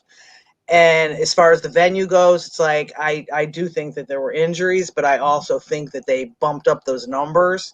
And I think some of that body cam on Reno and Haven is very suspicious. Yep. So, you know, a lot of those things, it's like I don't want to argue with the people that don't think anyone died because it's like I don't really know for sure. I think they did, but it's like I don't know. I wasn't there. Right. So this picture right here that I'm showing is of, you know, what they said was his luggage, you know, that he carried all the magazines and guns up in. So at the top of this luggage by the handle, you see like a ruffly ribbon of sorts, you know, like a party ribbon that's red. So I don't know any man that is going to put a party ribbon, you know, red frilly ribbon like that on his luggage. Miss Dawn's got a question for you, Angelica. She wants to know if you think the dead guy on the floor was the shooter. No. I don't either. No. Matt, you don't either, do you? Like this picture here with his feet with the gun. I don't believe that's the person that committed this crime. No, I think the whole thing with the room and Paddock is all bullshit. Absolutely, I agree. I don't know what happened down in that venue, but it's like I would bet my life that this is all bullshit. Yep. No one's going to commit suicide, fall back, and have that bipod over his leg. I mean, you could sit there and probably remember those magazines you had when you were little called highlights where you had to go circle all the mistakes? You could take these pictures of that room and literally probably find 1,000 things that you could circle saying, wait a minute, he's got slippers on. Wait a minute, there's a bipod on his leg. You pointed out the blood stuff. And then when the body cams came out of the cops going in the room, that was just a joke too. Yeah.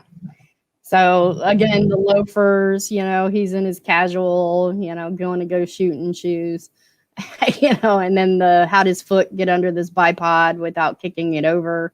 If he fell back from shooting himself, I can't even imagine how his feet got underneath that gun. So, I'm just going to scroll through. These are just some close-up shots I got of the glass and the bullets. The glass here, we're not seeing any of the gold, the window tinting. It just looks like a pile of, could be car glass for all we know. Well, this is the thing. These were pictures that got released with the glass and the shells there, and that curtain in front of it is supposedly the blowing curtain. But when we saw the body cam of this exact same spot of the guy going to those curtains, he wasn't stepping. I mean, you have to kind of imagine how high up he was and pretend that window was shot out and it was windy.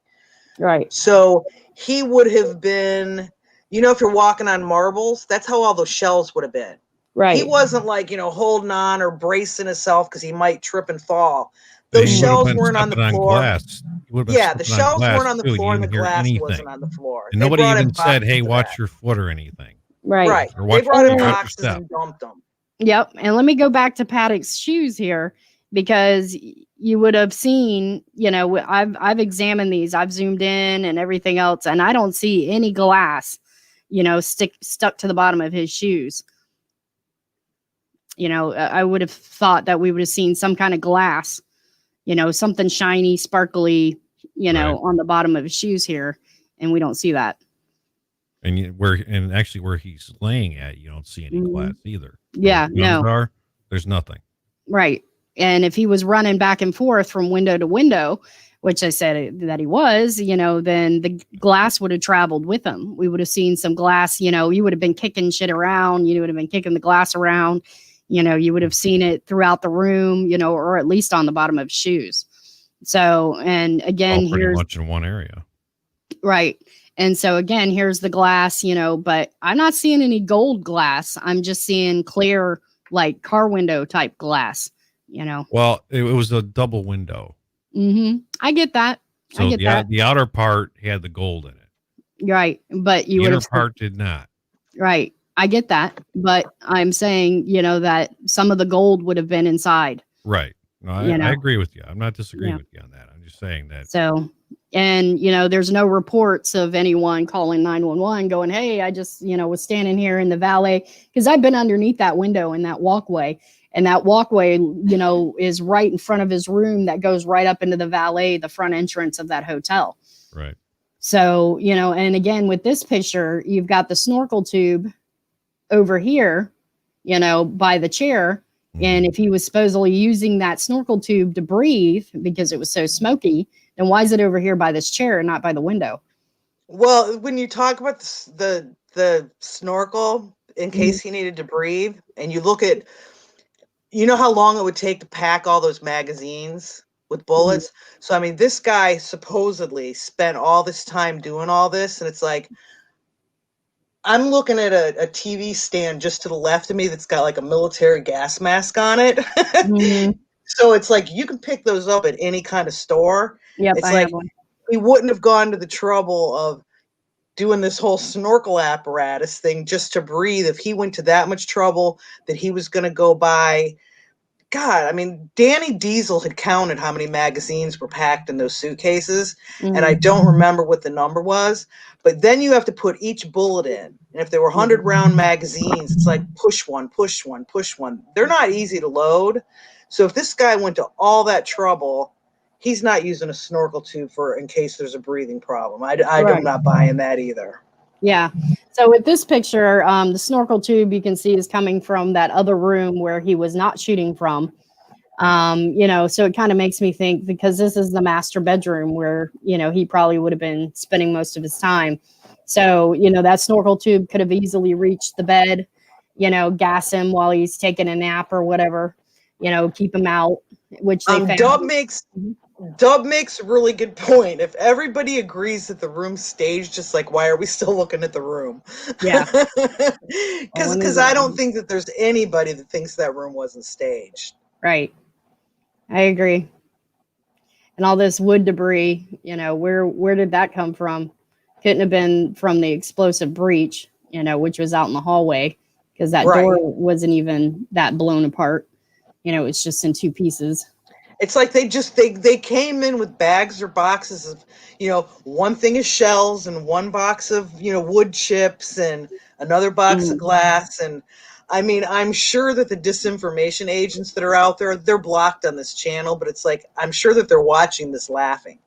Because they're like, well, we already explained this and we already explained that. And it's like, here we've got guns sitting on a white bedspread. And it's like, these are brand new guns. Right. They've got numbers on them, so they're using them as evidence. And it's like, he didn't fire all these guns. I'm just not buying it. Right. If there was shooting, someone else did the shooting down in the venue or from the Tropicana roof or wherever, you may or may not want to think shooting happened, but it's like, I don't think any shooting came out of this room. Right. I agree. So this tower that's outside, the abandoned Ferris wheel tower columns, whatever you want to call them. Yeah, Anyway, the abandoned Skyview Towers. I found this Ferris wheel. interesting because what's at the bottom of it is this long metal cable line. Yeah. And then there's like a basket where, you could take a body up. Yes. Right. A body or, guns or a gun, whatever, your supplies. I actually went to those towers. I didn't go to the anniversary this year, but when I was there last year, I went there, and it's like, it would have been really easy to get in there. I don't think it would have been easy to climb up and actually shoot somebody, but I think it would have been a good hiding spot. Yep. There's also a dirt mound a little farther over. Yep. From those, and a lot of the survivors that left the venue running swear that they were being chased and that they were hearing sounds over to the area where that dirt mound was. And supposedly there was nobody injured out there. They all came from the venue, and the sound analysis experts said that all the shots came from Paddock's window, but it's like, who's to say? I mean, LRADs can come really small, like smaller than a boombox. I mean, who's to say somebody wasn't running with the sound of gunfire coming out of that just to throw everybody off and chase them in a certain direction? Right. There's still going to be shooting in the venue, but there's no explanation for all of those people leaving the venue that felt like they were being chased, and then all the way, a mile or two down the road, at Bellagio, Planet Hollywood, all these other places, they say that, they heard gunfire, but there was no gunshots, holes in anything. So it's like, was something come out of a speaker because they wanted to funnel everybody to a certain area, to keep them away from the venue, so they could get the injured out or something. It's fishy. Right. And that's the basket. Yeah. Yep. So a basket with a long metal cable, that you could easily, put your guns in and shimmy them up. The cable goes all the way up. It's actually still attached. It's kind of hard to see here, but it's in the middle here. And it goes all the way up to the top.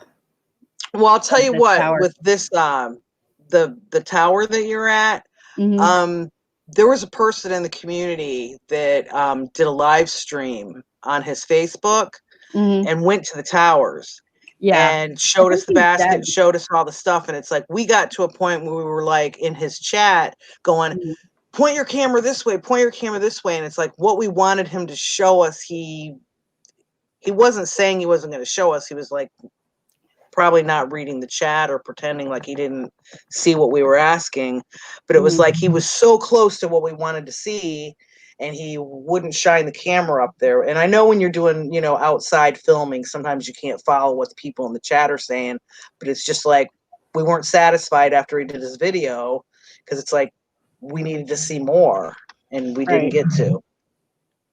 Absolutely.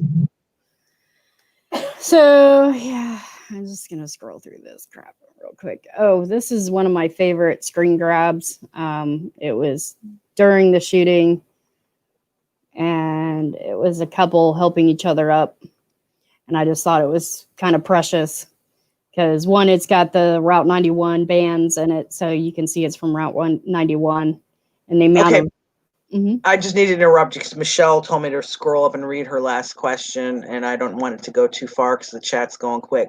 Mm-hmm. She says, so again, if they staged the room and these cops were fake and breaching the room, then why would the rest of the story be real? You can't have half staged and half real. You kind of could. Yeah, you could. If they didn't want, okay, just for example, and I'm not saying this is what happened, Michelle, but just for example, say terrorists came in, the Saudis, mercenaries, whoever these terrorists may have been, went through the crowd and shot targets or shot certain people, not 58, not 1,000, all these different numbers they've given us. But say somebody really was in the crowd. Las Vegas doesn't want to come right out and say, oh, hey, you know what? We got terrorists. They all got away. We didn't catch anybody. So, still come to Vegas and spend your money, because if you don't, our whole town's going to fold.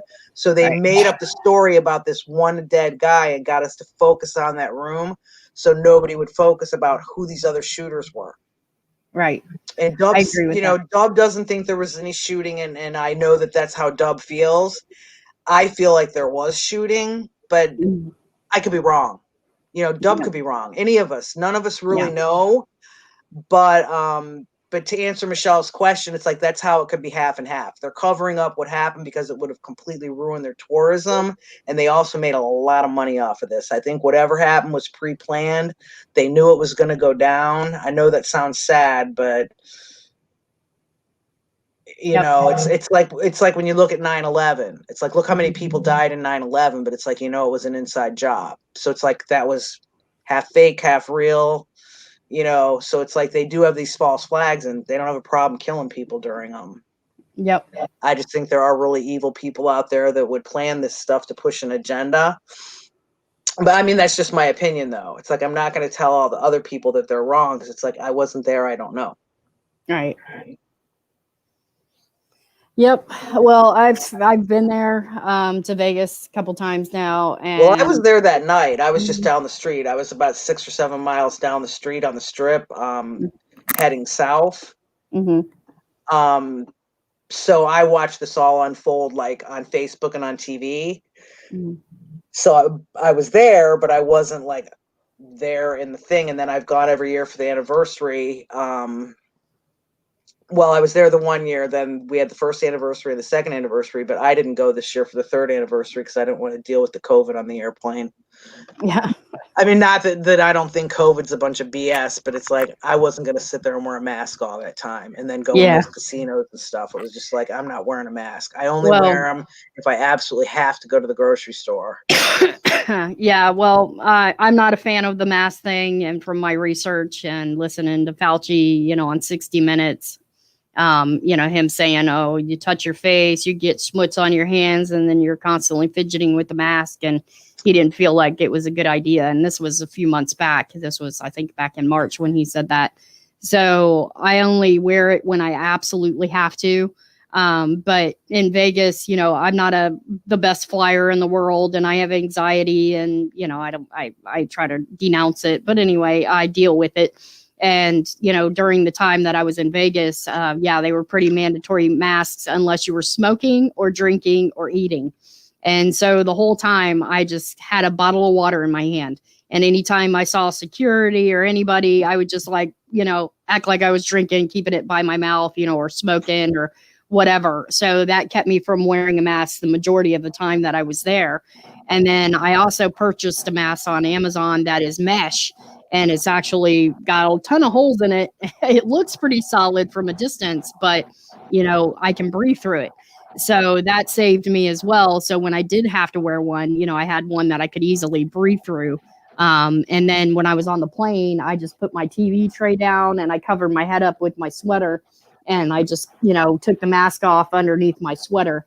So, and I just stayed under my sweater, like I was sleeping the whole time. Or the majority of the time, anytime I needed to get up or anything, I'd put the mask back on.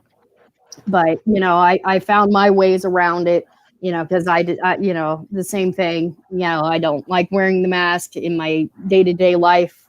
I haven't worn a mask. You know, I I don't. have a question for you, like, because I know we're getting off the Vegas topic, but when you were there this year for the anniversary, you sent me messages when you were out having drinks with Corey, the taxi cab driver. Mhm. Did Yep. she talk about those people that were in the back seat of her car at all? Yeah, I asked her about it. Any more information besides what we already have? Because I always thought that those people were weird. Yeah. She said, you know, one, she was, you know, not really realizing the, you know, the level that it was at. You know, she wasn't quite even sure. She was hearing shooting, but she had no idea where it was coming from. You know, like she thought it was from the Mandalay Bay and it was happening inside the Mandalay Bay, around the Mandalay Bay, but not necessarily into the venue. So when she drove out of the Mandalay Bay and kind of came up that side road, which leads straight out of Mandalay Bay and goes around the venue and kind of by the back side of the Tropicana, and you can actually turn right at that point and go up into the airport. So that's just basically where she was heading. So when these, you know, people were frantically running towards her, she was like it wasn't registering the level of, you know, urgency of what the situation was. So that was the first thing, you know, and she's kind of, you know, a fun, lighthearted person in general too, you know, kind of like I am. And so, you know, she was, you know, just trying to be like, hey, I'm doing my job. You know, I'm just a taxi driver. You want to ride? Sure, get in. You know, where are we going? You know, and the people saying, oh, it doesn't matter, you know, because I would have been saying the same shit. I would have been like, you know, screw it, just take me anywhere away from here. Any hotel would have been good, you know. And so I can see, you know, in that aspect, you know, where she wasn't grasping the level of the situation, you know. But I did ask her, I was like, did you see people who were injured? You know, what about the lady who was coming towards your car? And she said she had a broken leg. You know, she didn't seem like she had much of a broken leg. And she said, you know, well, it wasn't really that her leg was broken or not broken. It was just, you know, get in the car kind of a situation. And, you know, I would have said just about anything to get in the car, get in the car, you know, and get out of there. So, you know, in Corey's take of it, you know, she wasn't really grasping what was happening at the time, you know, and she was just trying to be her typical taxi self, which is, where are we going? And I got to charge you for this, you know. And then, you know, I had a discussion with her too, where she didn't feel like she fit in with the survivors. She was like, I wasn't in the venue, and so therefore I'm not a survivor, even though she has PTSD. She can't. She's still a survivor. We've got a guy in one of our Facebook groups that was right outside the venue. Mm-hmm. You know, like, you know, didn't pay to get in, so he wasn't in the venue, but he was outside of it. And I tried to get him to come on here live and talk, and he's like, well, I'm not really a survivor. And I'm like, if you were standing anywhere near that place and saw all those people running and screaming, you're a survivor. Right. Yeah. And see, and that's what I told her. I was like, Corey, you're as much a survivor as anyone else who was there. I mean, I was 7 miles down the road, and I feel like I was terrorized that night, because I'm thinking there's, you know, terrorists running loose in the town after Lombardo said it was a lone shooter. I'm like, okay, the guy's lying. And, you know, at that time, you know, we hadn't seen any body cam or anything like that, so you couldn't really look at anything. And I'm like, this guy's lying. There's terrorists running loose. What if they're going to go from hotel to hotel? Because you were hearing all those reports from all the other hotels. So, you know, I wasn't even that close to it, and it terrorized me. So I can only imagine the people that were standing right outside that venue and Corey being parked across the street. Right. So here's a picture of me and Corey Langdon. We're at the Healing Garden. Make sure you don't scroll if you've got some of Sleep Dep on there. Okay. No. He doesn't like his cute little face being shown. I know. I am quite aware of it. But I know you were with him there. Same with Las Vegas Shooting Archive. He's pretty shy as well. But this is Corey. Yeah. Corey in the middle. My friend George, which is part of the Me Laughing Hysterically video, and my fat face. I was laughing pretty hard. So Corey Langdon again. This is where we had dinner inside. Who's the mystery guy? Mystery guy was a friend of mine until we went to Vegas. He's not so much a friend now. He's not the one that when you were in the backyard trying to recreate the shooting, the guy that was helping you? No, that's another dear friend of mine, but no, not this guy. This guy is kind of leans a little more left. Yeah. So this is me with some hotties in front of the Bellagio. Hey, I got right up in there. Anyway. So, yep. Yeah, it's blurry. But anyway, just to give you an Oh, idea. there's the hotties. Yeah, we got a delay. Yeah. They were outside by Bellagio. Yeah, those hot guys. Yeah. And I had to get a picture with them. I was like, hey. Now, your Bellagio video that they took down because the music was in the background, can you take the sound out and still show the video, or would it have no purpose? Yeah. Oh, yeah. Because I was just mainly photographing the fountains. And yeah, that'd be cool to see. You could just mute it and maybe just talk over it or something. Or use some YouTube approved music. But I like how the fountains dance to the music. Yeah. So for those who are into numerology, I had a little problem with this statue that they decided to put a jersey on in front of Caesar's Palace. But of all the jerseys you could have put, why put 66? Sorry, there's that numerology crap. Oh, yeah. Angela, Dixie's asking if you're in any of the Facebook groups. I think you're in the Facebook groups we're in, aren't you? I'm not, we can add you. Yeah, Angelica, are you? Yep. No. Can you hear me? Yeah, I can hear you. Okay. No. Yeah, the only if anyone one wants to be in the Facebook groups, we've got a ton of them. And some are like smaller groups that are more detailed in research, and then some of them are just general where everyone could just post whatever they want. But just send one of us a message on Facebook Messenger, and we'll just add you to the groups. Okay. Yeah, the only one that I'm aware of being in is the Route 91 survivors group. So yeah, I'm not in any survivor groups. We have survivors in our groups, but I'm not in any of the specific survivor groups.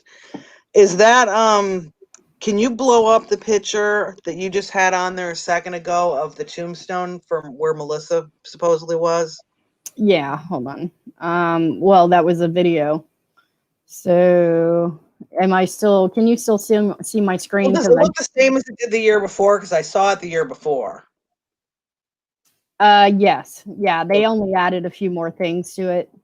But they didn't take anything away. They kind of kept it how it was. Right. Yep. It's just the Mickey Mouse tombstone, basically. And yeah. Let's see. It should be on this page. I'm not seeing it. Oh, there it is. Okay. So are you still seeing my screen? I'm seeing the screen, but it's got a bunch of little boxes on it. So I think we got a small delay. Okay.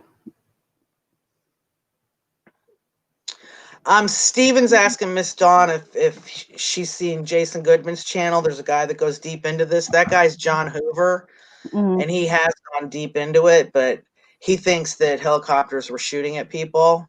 And he has a lot of good information mixed in with his other information, but I don't think helicopters were shooting anybody. Yeah, I'm not sure about the helicopters. That's still there's more there. I think the helicopters were up to something nefarious.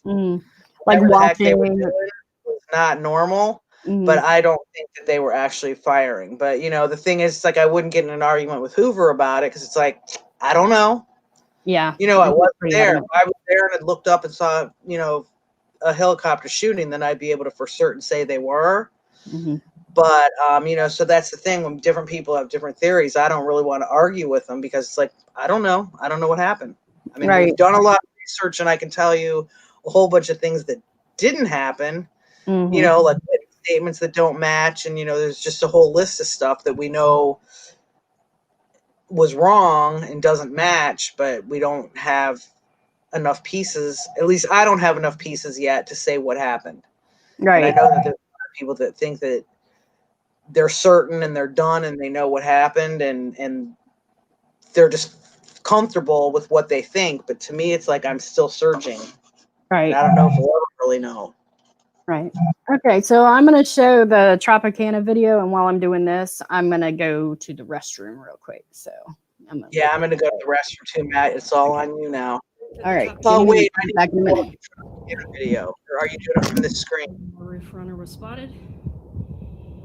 You can see some pipes down there. Easy to jump over, run along the roof. And then, just on that other side. Sorry, I'm a little winded. I just ran up this flight of stairs. But if you were shooting from this roof, you've got direct access to the Excalibur, the Luxor, and across the street to the right is the New York, New York. So this is the roof level, the Tropicana. Got this railing here. That'd be nothing to jump.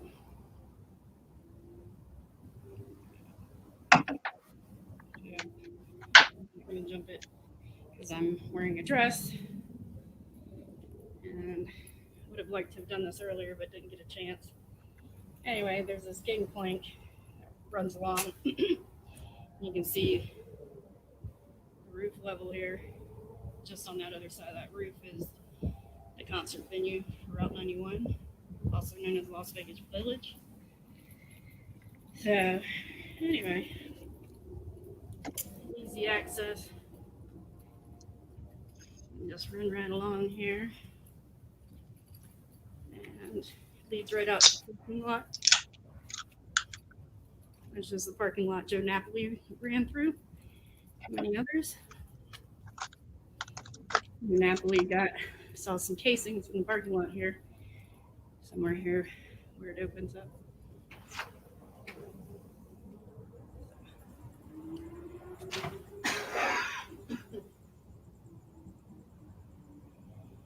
And that's the church where he ran through. You can see right between the tanks. Fuel tanks back there. Okay, I'm back. Yeah, could have easily ran through here and jumped in a car and escaped. And as you can see, as I come down, there's like nobody around, especially at night. During the day, there's more activity, people loading in and out and such. But this time of night, as you can see, there's no one around. Really dark back here. No cameras on the roof here. The stair access to the roof, and there's no cameras back here at all. I don't see one. Anyway, I'm gonna come down here a little bit. You can see, again, like I'm saying, there is nobody around. Super quiet back here. Does anybody know who Ryan Dawson is? Because Steven's in the chat talking about that with Goodman, he wasn't talking about Hoover. He was talking about someone named Ryan Dawson. And I've never heard of him. Start shooting some people. So, as you can see, this is parking lot. I fell in a hole. This is parking lot 4. I know, Ann, these are great chats because as you can tell by reading the chat, everybody has different opinions, but everyone gets along. Nobody's been timed out. Nobody's been kicked out. It's like everybody gets along. It's like Michelle Frost and Angela G are almost like best friends, and they don't agree on the same theory. Yeah. You know, and I love Dub to death, and it's like we don't agree on the same theory. So it's good. We've got a really good group where it's like everybody can still talk and chat and get along and put their ideas in, and it's like it's just a really comfortable place to be when you've got people that are getting along and not, you know, swearing at each other and telling them their stupid stuff. Discerning Light, you haven't timed anybody out, have you?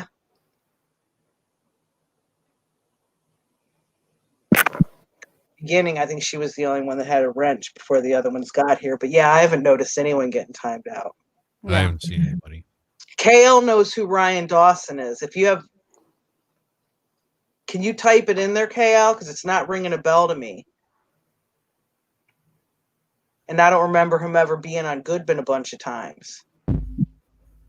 Fo says Ryan Dawson is a longtime 9/11 activist. But where did he give a Vegas interview? Maybe I missed a Goodman show where he was on. Yeah, I must have missed it because I'm all about 9/11 stuff. I mean, the name sounds a little familiar, but it could just be, I think you I've know. heard the name myself, but Mhm. it doesn't ring a bell though. Or Michelle, it's funny because you say, my chats are always like that and they're always awesome. You have no idea how much backlash I get because I allow everybody to speak their opinion as long as they're not rude to each other. And I spent a lot of times, there's times I'm in Truth and Use chat in the middle of the night and it's just me and him. And then I'll have other people be like, how can you even talk to those people? And da da da da da da. They think everything's fake. And it's just like, I get along great with all of them. It's like, I don't Yeah. care what their opinion is. I'm the I don't same push way. mine on them. They don't push theirs on me. It's like, we just like to talk about Vegas and try to figure stuff out. And you can always learn stuff from other people. I've learned a ton from Daub, and Foe is my favorite person. I would swear, if you need a video, we've had like so many hours of body cam released. If you need something and you ask Foe, literally in under 3 minutes, he will have a link for you. It's like I don't know if he's got them alphabetized at home in a notebook or what, but it's like Foe's like my go-to person whenever I need to find a video that someone's looking for. I don't know if Xander's still in here, but Xander needed a video. Maybe it was last week or the week before, and it's like Foe got it right away. Wow, that's so, awesome. Yeah, that's the thing. It makes a good point to still get along with everybody, even if you have different theories. I agree 100%. It's not a personal thing for me. I'm not here for a popularity contest. I'm here for the truth, and whichever way we find it, we can all agree on one thing. We're all here because the narrative does not fit, and that's it. Just like 9/11. Why is anybody looking at 9/11? Here we are almost 20 years later, because the narrative does not fit. We watched not one building, not two buildings, but 3 buildings collapse in a free fall, with nothing, stopping the force of the free fall in 3 buildings. I didn't do a bunch of research on 9/11. I've just kind of paid attention to what other people have said. And it's like you said, the free fall way of the building seems like controlled demolition to me. Building 7 makes sense. Finding a little passport out on the street that wasn't damaged. So I didn't really study that myself, but I do think that there's very valid things that other people have said about 9/11. Yeah. Well, I should do a 9/11 video one day. It's just Pulse video one day, because there's a lot. I didn't look into Pulse, but there's a lot of people that don't think Pulse really happened. Yeah, no, Pulse happened. I lost a friend in it. That's a fact. So, and the sad part is the best response they could do for one shooter, when they knew where he was at. He was holding them hostage in the bathroom. They were texting and calling their family members and 911 to let them know. And 3 hours in this day and age, 3 hours to go save lives, to take out one shooter. So that was the problem I had with Pulse. And then this happened a year and a couple months later, and it just woke me up, to the shooting factors. I mean, even the school shooting that happened here in Florida, Parkland, I didn't even look into much because, I just kind of bought it, and I bought Pulse too. I was like, oh, Parkland, I looked a lot, and we actually have a Parkland Facebook group, and we did a lot of research way back in the beginning, but now there's like nothing left to really research until the trial starts, and we can pay attention to that. Right. But there's some fishy stuff about Parkland. Yeah, I agree. But mine is more in a hindsight. It's not as bad as the fishy stuff about Sandy Hook. There's no comparison between the two, but it's like Parkland's not clean-cut shooting the way they're saying the narrative is. But I do believe people were shot and killed. But yeah, there's some fishy cover-up stuff going on there. Right. So that's why I started looking into Vegas. It just kept happening, and I was like, what is going on? So, and then I just started following it from the beginning, and when the narrative kept changing, it made me look even harder. So, I was never in Vegas prior to this, but I will sure be there every year for the memorial from here out. So, anywho, this is the Tropicana video. And I just wanted, to draw attention to the fact that there are no cameras back here on the backside of the Tropicana. You can go there in the daytime, which I have a daytime Tropicana video where I go up this staircase and up onto the roof. There's no cameras up on the roof or anywhere near this backside of the hotel. So this is late at night. This is about 9 o'clock at night, so it's obviously dark. They have the back doors shut. There's no activity. I mean, this is just like a completely empty, quiet area of the hotel. So much for all the security, huh? Right. So I pan Angela, around. I have a question for you. Mm-hmm. When you were there at nighttime on the road, Mm-hmm. about how high up were you? I was on that lower roof level where the shooter is spotted running across the roof right before the helicopter, goes across the frame. Okay. Do you know which one I'm talking about? Yeah. Okay. So that's where I'm at. I'm aware that shooter ran across the rooftop there. Okay. I didn't know where you were. So yeah, I'm on that lower roof level of the Tropicana. So which views across, to the church. So you could have easily been up on that roof level. Sorry, my camera phone. I have an iPhone 5 and my GoPro died at this point. So I'm using my crappy phone. But you can see how easily, this is the second time I've accessed this roof of the Tropicana, where we see that ninja. We'll just call him a ninja because we don't, necessarily know he's a shooter, but definitely looks like he's holding a gun. And this is the way he ran. So I'm up on that roof. So the shooter ran right along here, in front of the Excalibur. Mm-hmm. The Excalibur, the left door, and across the street to the right. So, and if he was shooting from up here, he could have easily, this is what I'm saying right here, is this, at the bottom of the screen, the white part or the gray part is the lower roof level. So you could have easily crossed over this roof, and there's another peak to another roof and just laid up there and shot into the venue. Nothing to jump. So here there's some, I guess they're insulated pipes, and there's damage to the insulation, which looks like somebody was jumping up and down. You can kind of see it there. Hold on, with the delay, I'm not sure.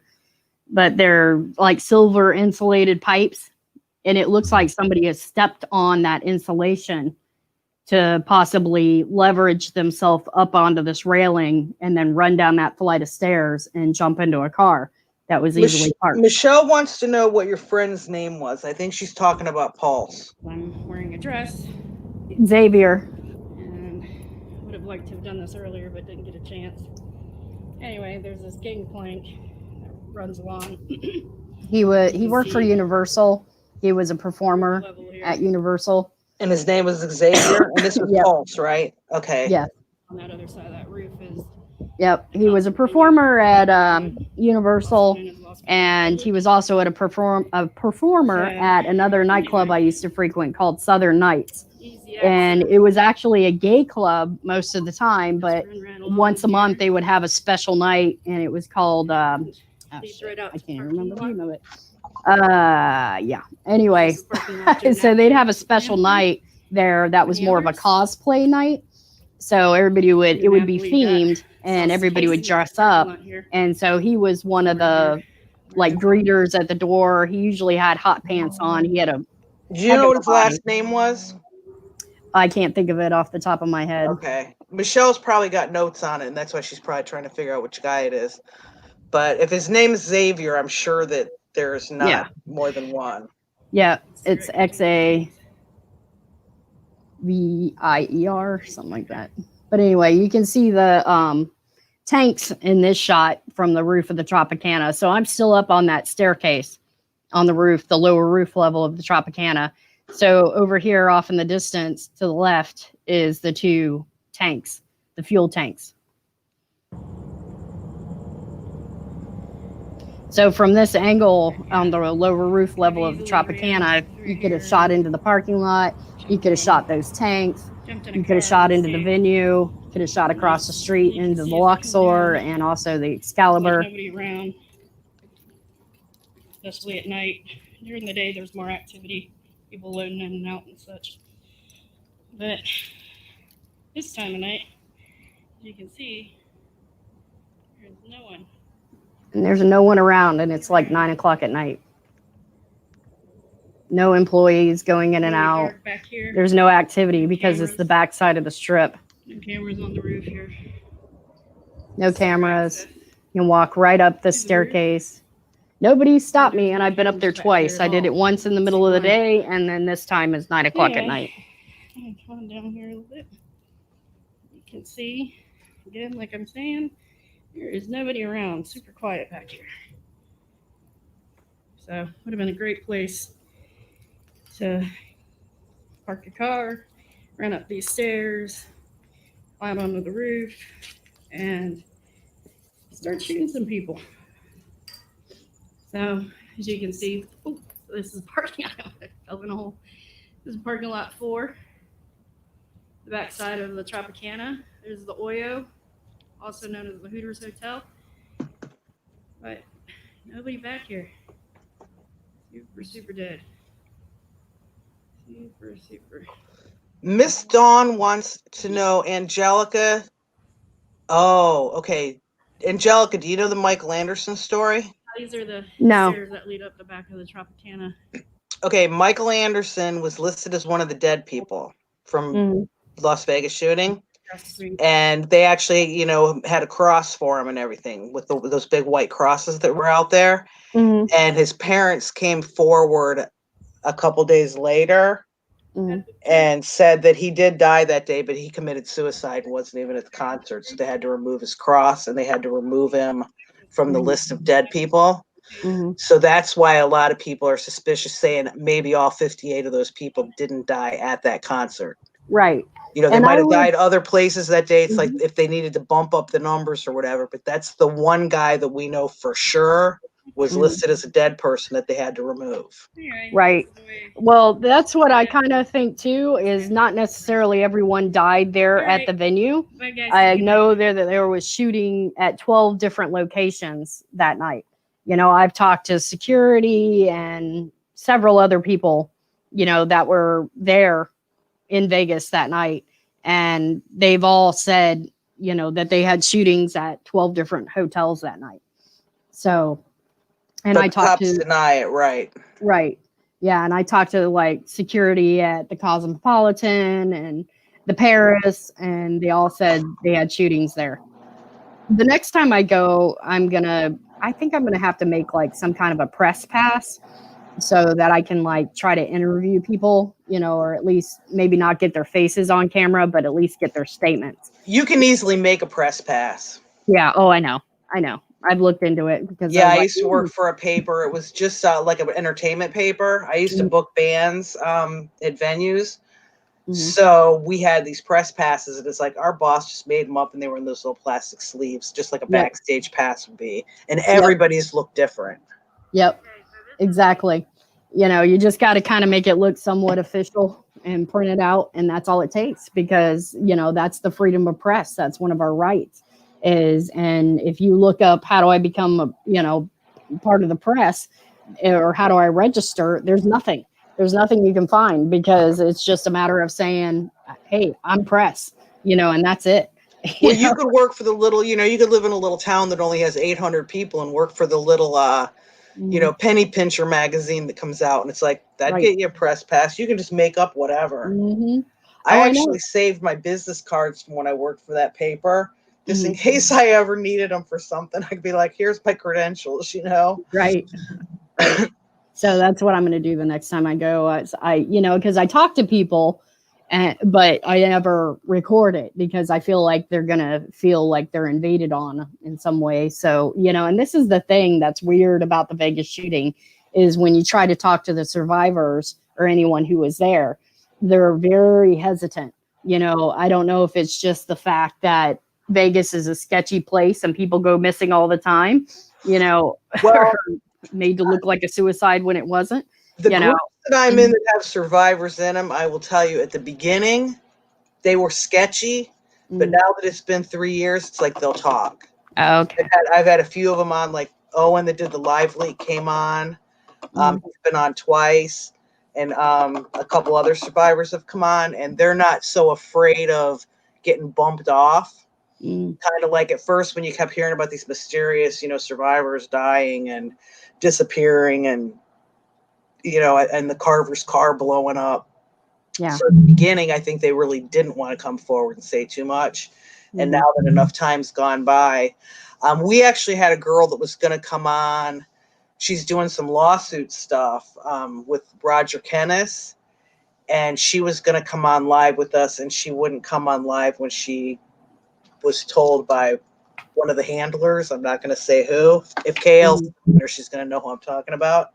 But one of the people that used to always be in the YouTube chats telling us, the way it is, and wouldn't listen to any of us talk. That person is friends with her, and she ended up backing out when she found out who we were. Yeah. Conspiracy theorists. Anyway. Yeah. Okay. So this abandoned motel sits right up against gate 3. So the backside of the venue, kind of in between the Tropicana and the venue itself. So I just want to show this abandoned hotel, which is another possibility for a ground shooter. Aces Wild had done a video on that. He went down there and did some intense filming of that because he remembers going to it when he was younger. He used to live in Vegas, then he moved away. So he had actually made a trip to Vegas and went and did a lot of filming around at that hotel you got there. Yep. I remember him in the beginning doing a lot of heavy work on this, and then he just dropped out. So, yeah, just kind of looking up this pole, kind of looking around the abandoned hotel. But there's no barbed wire at the top of these fences, well, right here it is because it's the gate, but around the other sides, there's no barbed wire. And it looks like, the fence is matted down in several areas, like somebody could have jumped over it. That's the abandoned hotel. See the Catholic church back there behind it. Anyway, but yep, this is the abandoned hotel across from the Mandalay Bay. It's on the edge of the Route 91 property. Yeah, Sharon, a lot of videos were scrubbed. I tried to get copies of as many as I could before they got scrubbed, but there's a lot of them if you go hunting for now you can't find. It's like they just disappeared. I found this to be very strange. I don't know what this is. If somebody knows what it is. You can see it's super dark, sorry, but some kind of sound amplifier type. I don't know what that is. Shot spotter, maybe? Some kind of recording device. For sound. But yeah, behind it's a camera. But this is down. It's right here by, let's see what gate we're at. Gate 6. Yeah, that's real dark. Yeah. Can you see it at all? Can you see that device that I'm showing? I can just kind of see a white thing up there, but I can't really tell what it is. It's just dark outside. Let me see if I can. Now, I know that at the time of the Vegas shooting, they had Shot Spotter. This is their official story. They had Shot Spotter in other areas of Vegas, but they didn't have it functional yet and working where this concert was. Right. Yeah, I had heard whether the same that's thing. true or not, who knows? Right. So this is a new device that's at the venue. It's on the back side of the venue, kind of by the fuel tank side, by the empty dirt lot where everybody had parked that night, where Melissa Ramirez was shot. So it's on that opposite side from the Mandalay Bay by gate 6. And this is new. It's really hard to see, but I Google searched the crap out of this thing, and not only Google search, I just searched the crap out of this thing, and I could not find anything like it. So I don't know what this thing is. It looks like I some wish kind you had it in the daytime so we could get a good look at it. yeah, unfortunately. I mean, the screen capture that I did on the thumbnail of this video, kind of shows it a little better, but that's the best I could get it at night. But it's like, it looks like some kind of amplifying type speaker type deal. It's not even a speaker. I'd say it's more of a microphone. So it just seemed really weird to put it on the opposite side, away from the strip, on the back side of the venue by gate 6. What are they trying to record? It's facing towards the Tropicana. It's not facing towards the strip in any way. So what kind of sound are they, what are they trying to record with the sound device? Is that sound we're hearing coming from that? No, it's me talking, and then there's like a hum. But the hum, that's what I mean. Is the hum coming from that thing you're showing? I don't know where it's coming from. Probably just background noise. Okay. This is new. Yeah, it seems like some kind of microphone type device. We're at gate 6. So that's new and weird, because I was like, what on earth? And why would they put it back there? Saturday night. They're just going to be flying about. And it's rambling on about the helicopters flying around. I don't know why every time I stop a video, it comes up with Trump. I think my autoplay is on Trump mode. I don't know why. But anyway, yeah, here's the Paris bathroom where bullet casings were found. There's also a 911 call that comes in from the VIP check-in counter. And the Paris bathroom. So coming out of the stall, I tried to show the bathroom itself. Yep, somebody came out of the door. I'm recording in a bathroom. People think I'm like super weird. God, that almost looks like the body cam. Mm-hmm. Are you in a girl's bathroom or a men's? I'm in a girl's. And was the bullet found in a men's or a women's? I couldn't tell you. Okay. I wasn't sure if you knew and you were actually trying to go find the exact spot. No, but I come out right here. Hold on. Now, didn't somebody say that bullet could have been dropped by a cop when he was searching the bathroom? If it was a casing, it wasn't a full bullet. Okay, so I don't know. That was one of the things people always argued about. The Alan Dion's of the world were saying no, it was a whole bullet a cop dropped. But I don't remember if we actually ever saw if it was a bullet or a casing. Right. So this is the men's room. There's a cone in front of it. So the men's room is right next to the women's bathroom, which I came out of over here to the right. The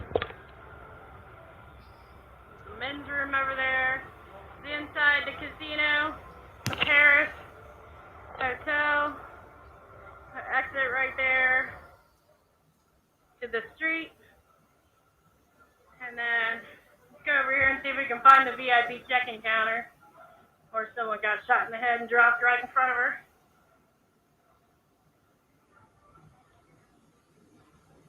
Yeah, this looks like a VIP check-in counter.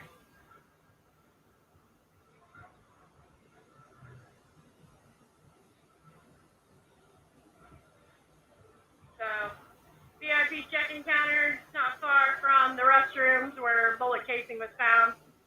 If you come right out here, right near the restroom, you can shoot into the casino and then run out this door and be right on the street. So basically a short walk, sprint, run right through there. Angelica, can you drop the link to your channel in the chat? Sure.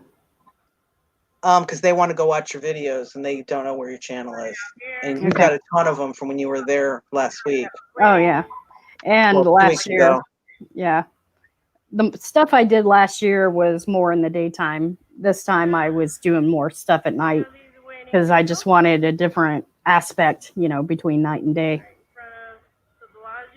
Did you do a walkthrough of anything with the tram this year? No. No, I pretty well covered. I thought I covered the tram, and the tram was shut down when I got there. I guess because of the coronavirus, there wasn't, enough Maybe they activity. didn't want you snooping around. They got the word, oh, and Angelica's over there at the Paris in the bathroom. Shut down the tram before she makes her way down the street. Right? So I captured a strobe, ironically. I did see that video. Yeah. I was like, wow, okay, I guess it's a thing. I think I saw all the ones you posted the first day you started posting them, but I didn't see the next batch. Yeah.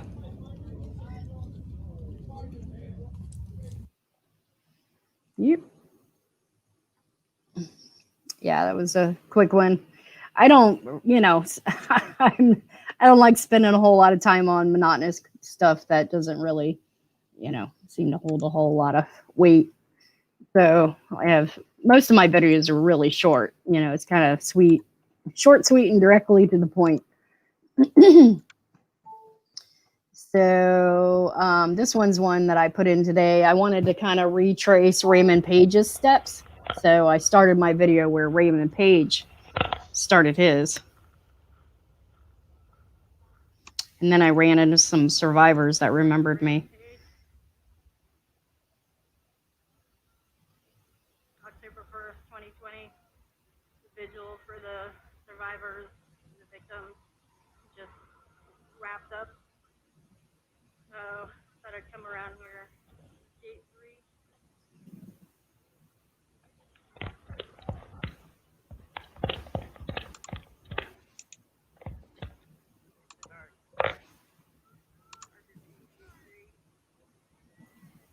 Where everybody was shuffled through the gate, back into the gate. Camera right there.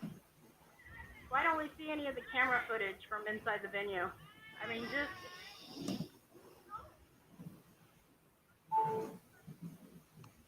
here at gate 3, there's 2 cameras. Where's the footage? Come on, Jack.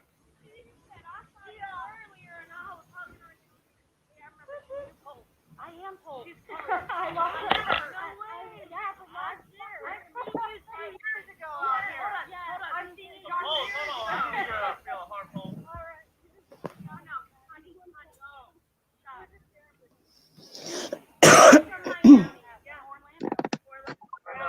When they got caught up in that nightclub. Yeah.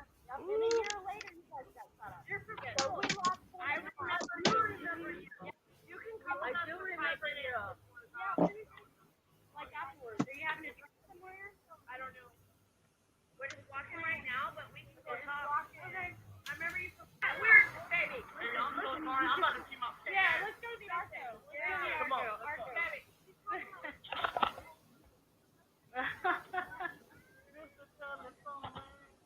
No. See, I was talking about the camera. Right here in gate 3.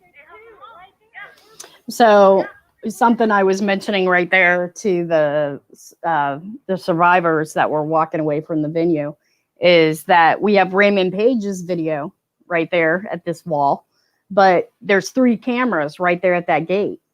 Where's the footage from any of these gates from inside the venue? How come all we can see is the police right now? Yeah.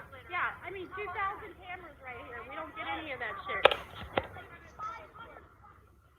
Right? All right. I'll be out here. You guys see.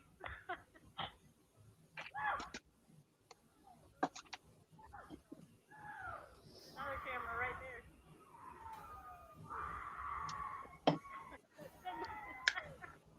You're so fucking...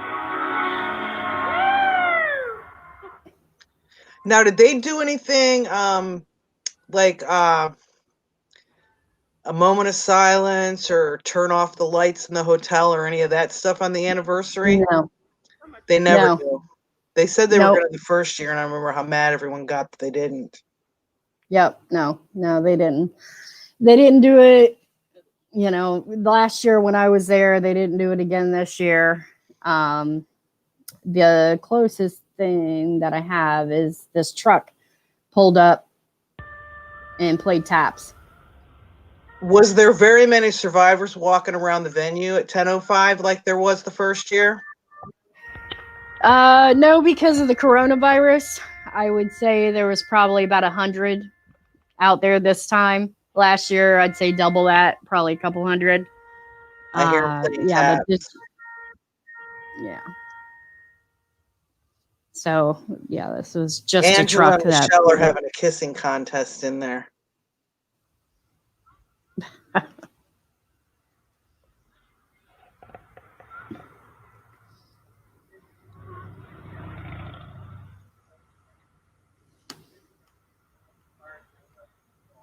These people are wearing masks even outside.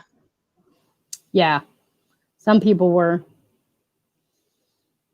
So this is a police camera station that is at that abandoned hotel. This is the abandoned hotel that is behind the concert venue next to the Catholic church.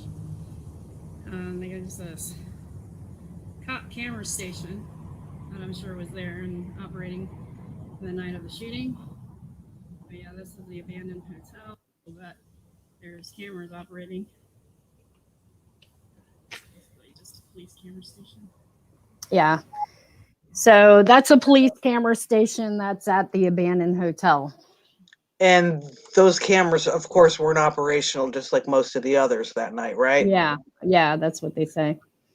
The most surveilled city in America, maybe even the whole world. And there was all these cameras that weren't working that night. Right. That always bothered me. It's like, yeah, they were working. They just didn't release the film. Yep. So this is at 10:05.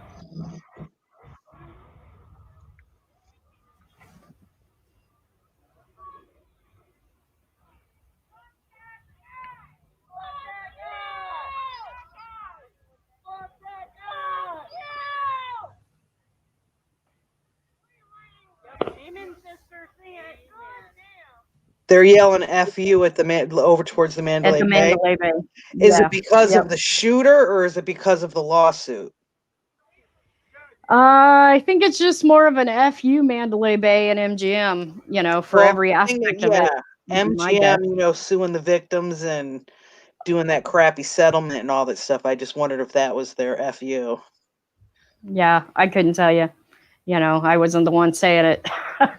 But yeah, I would go more with, an FU to MGM, just across the board how they handled it. This Right. guy in the wheelchair right here, he was actually the guy wheeled out of the venue during the shooting. This guy. He's sitting in the wheelchair. So he's pretty famous because he was, the guy being wheeled out of the shooting. Oh, wait a minute. Time out. Time out. This dude happened to be at the Gilroy shooting with two other survivors. If he's the guy that the nurse wheeled out that we saw in the David Becker photos, is that what you're saying? Yes, yes. Yeah. So that same dude, and I'm sorry, the Gilroy shooting is pretty flaky. Like, I'm going to say that one was fake. Maybe it wasn't, but from my research, it was. And him, and I think it was his brother and another lady, all were coincidentally also at the Gilroy shooting. Wow. And it wasn't just me looking at their faces saying, oh, they look similar. It's like there were newspaper articles and, stuff posted online and stuff. So it's like they fully were interviewed and admit, yes, they were at both events. Wow. And even if Gilroy wasn't fake, how scary is that you're at two shootings? It's like those people that were at Borderline, whether Borderline was real or not. It's like if Borderline was real, there were people that were from the Vegas shooting that also were at that bar shooting. And it's like, I mean, what are the odds of that, Probably like 1 in a billion. Right. Yeah, no shit. So this is Corey Langdon coming up. She kind of trips in a hole. Bless her. She looks like she's wearing a doctor's jacket. Does she have on white shorts? Yeah, she has white shorts. Yeah, white Okay. shorts, and it's kind of like a pink shirt, like a real pale pink shirt. All right. Yeah, when she walked up with that mask on, it almost looked like she had, those long doctor white jackets they wear. Yeah, no, it's actually like a polo shirt. Uh-oh, and there's LVSA hiding in the background. Don't tell. I'm not going to point them out exactly. Don't point them out. I know what they all look like, but don't point them out because they always try to stay incognito. Yep. But I It's point like out Sleep Corey Dep, Raymond. LVSA, WAG. It's like Yep. they don't Yep. show their faces. Oh, I know it. Yeah, Sleep Depth's in this group here too, but I'm not pointing him out either.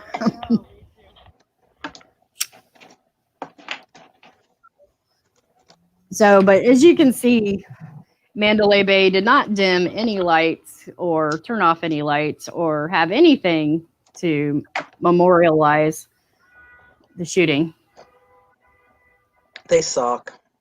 Yeah, they do. Big time. So people were driving by honking, giving their recognition.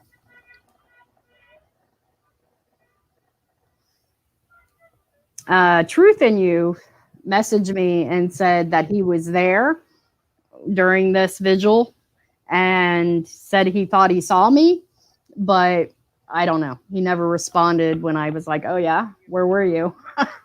So I think that because I was hanging out with Corey and Sleep Dep and LVSA during this time, that, if he was there, he would have probably approached us, but he didn't. Who are you talking about? Truth in You. He said he was there. No, he probably wouldn't have approached you. Oh, he okay. did a secret approach the year before and never heard the ending of it. And after what happened in Joe Roscoe's driveway, that was Mike Herber. Yeah, Truth in You's not going to go up because he doesn't know if those other people would show up. Mm-hmm. So yeah, I mean, he might have been there walking in the crowd and walked right past you, and you wouldn't know it was him. But he wouldn't have gone up and introduced himself unless you were in a secluded place where no one else was. Oh, okay. I mean, that's just what I think. Yeah. The Joe Roscoe driveway thing was a bit out of hand. Yeah. Oh, yeah. Absolutely. I told Mike not to do that. I was at Eddie Schmitz's house with Mike Turber. And Mike was like, Miss Dawn says he was looking for them. He was on a live and he was down there looking for him. But if he had found him, Miss Dawn, would he have gone up and introduced himself?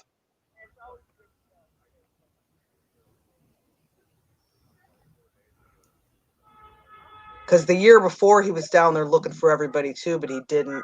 He actually went up to somebody and used a fake name. Huh. That was the year before.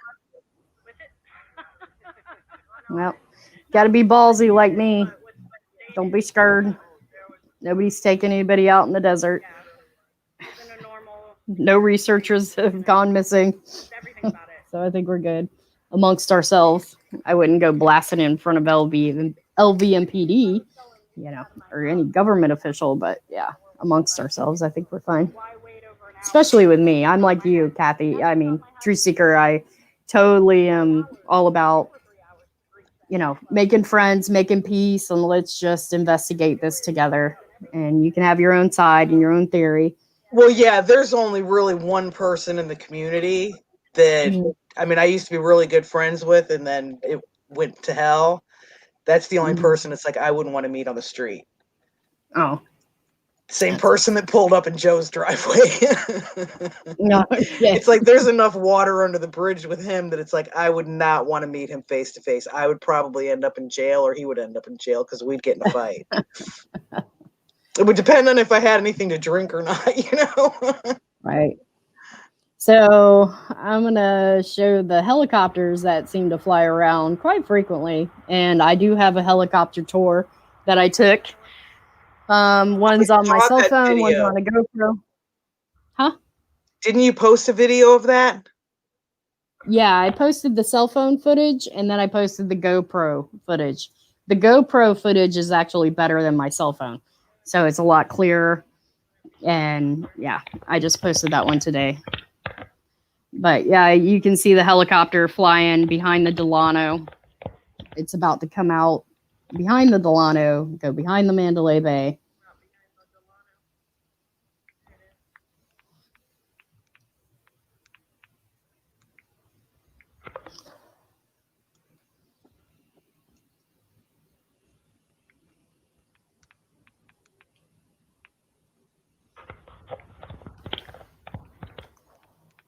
And then I'm going to wrap this up after this next video I show. So, yep. Again, the helicopter. And I took this helicopter tour. Actually, not that one, because apparently there's several of them that you can take. I took the City Lights tour, which ended up cutting. Huh?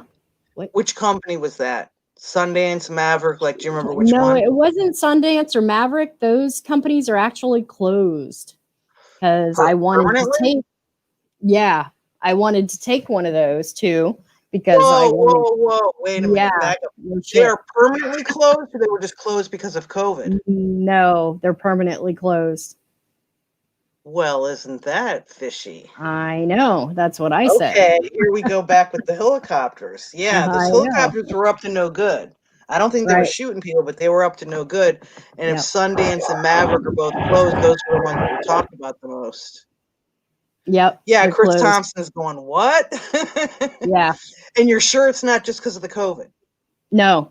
I asked them, and because the helicopter place I went to, I asked the helicopter lady that flew us, and I also Whoa, asked that's the hold company. up. Well, the Okay. Yeah. the I asked. Freedom of Information stuff that the group I was in sent in for the helicopters, we wanted the FAA, all this information on what the helicopters were doing there, their flight patterns. I mean, there was this whole long, it was like an 8-page thing Xander did, and they kept pushing it back to us saying there was still an ongoing investigation, so therefore they couldn't release it. So now I'm wondering if they did get caught doing whatever they weren't supposed to be doing, not following the flight plan, hovering, whatever it might be, and maybe they lost their license. I'd be real Yeah. curious now to go find out why they're closed. Right. Yeah. That'd be a good one. Yeah, Sundance helicopters and Maverick helicopters is what she's saying, Miss Dawn. Yep. They're both closed because I tried to find them. One, couldn't find them. George is saying, is there a new name, same choppers? Well, Maverick is right next to the Harley store. Right. It's right by the Mandalay Bay. Yep. So that building was just completely vacated? I didn't see the building itself. I just asked, first I tried to search it, where I could make a reservation there, book a tour, and couldn't find them, like they weren't listed. And then when I went to this one that I went to, which was called the City Lights Tour, I can't remember the name of the company. I kept their flyer. It's in the other room. I'm not going to go dig it out. But I asked at the counter if Maverick or Sundance was still open, and they told me no. And then when I got in the helicopter, I asked our pilot, and she said no, they were closed. So interesting. Yep. So I wanted to go. I tried to talk my brothers into doing it when we were there because we go every year, and where they take you out in the desert on the helicopter so you can fire machine guns. Yeah. It's really, really expensive. And I kept trying to get my brothers to do it because I wasn't going to go by myself. And they're like, we're not wasting that much money. And I'm like, no, I want to see what these things look like from that distance. I mean, you're in the desert, you're not shooting at buildings. But I still think that if he shot from that high up in the hotel, we would have seen dirt blowing up and, astroturf blowing up in chunks. Yeah. And we never saw any of that. And the helicopters are even higher up in the air, when you go on the helicopter tours. And my brothers were like, we aren't doing that. The cheapest package, I think, was like $500 a person. Wow. And then if you wanted more ammo or whatever, you had to buy that on top of it. My brothers they're both military guys. They're like, we don't need to go fire out of a helicopter. We've already done it. Right. Yeah. Yeah. So in this shot, I'm up in the helicopter, and Corey Langdon was here in the taxi line in front of the Mandalay Bay. She came out, she hung a left, came down this street right here, which goes behind the venue. And that's the way she took. Now, did she have any opinion? You know how we all talked about that roof that's a parking lot that goes out that she drove under? When you were talking to her, did she have any opinion of whether she thought it was possible that it sounded louder because it was there? She the only part that she commented about was the further away when she said it sounds like it's coming from further away. She is confused by whether it was just a muffled sound because the shooter turned and shot down the hallway at Campos at that point, or if it Okay. was the second shooter further away. She's not Does sure. she believe that it came from that window and it was Paddock? I mean, is she pretty much stuck with the narrative, or is she kind of iffy about some of that? She's iffy. I figured she was going to yeah. be iffy. I mean, Yeah, last I've talked year, to her very briefly, just a little bit in Messenger. yeah, Because I send her video links when we're going live and stuff, and she doesn't like to really go down conspiracy road, but you can tell when you're talking with her, even if it's just briefly, that it's like she's got a little raised eyebrow there. She's Yeah. just not going to talk too much about it because she's kind of famous and doesn't want to get quoted for anything, you know? Right. Well, last year she was all about the narrative. And then this year she's definitely questioning. Well, that's lot because she more. met you in sleep and she's been Yeah, I think probably not. She's also like in the last year joined our Facebook groups. So it's like I think when you expose yourself to more stuff, you start realizing that it's like all these people aren't crazy. These are like really nice, normal, get along good people. So it's like she started paying attention to what other people were saying instead of the first year. She just, I think, thought, oh my gosh, all these people are nuts, you know? Right. Yep. So here we are going past the venue. And the venue is this big, dark area right here. And so she came out of the hotel over here by the sign, hung this right, and then curved around the back side of the venue. You know, and this road leads right up by the Tropicana and the Hooters, Oyo now. And it also leads out to the airport. The airport is literally like less than 2 miles from the venue. So is it possible that somebody could have shot from this helicopter? Absolutely, because it's right over top of the venue.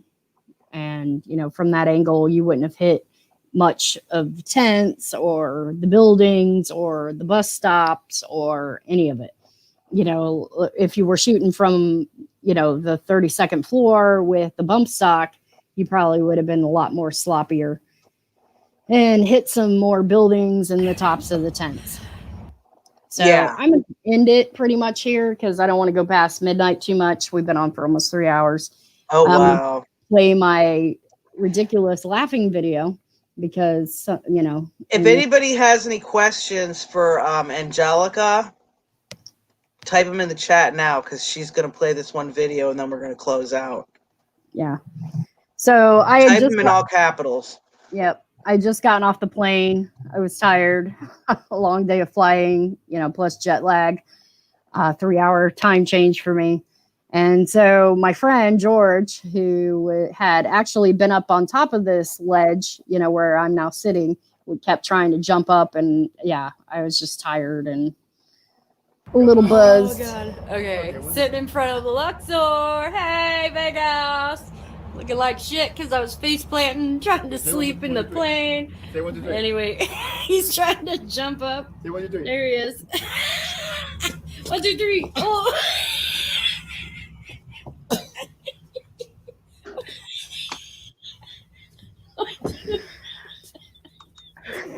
You're gonna hurt yourself.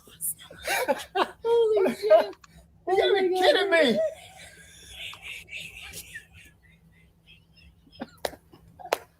Oh my god.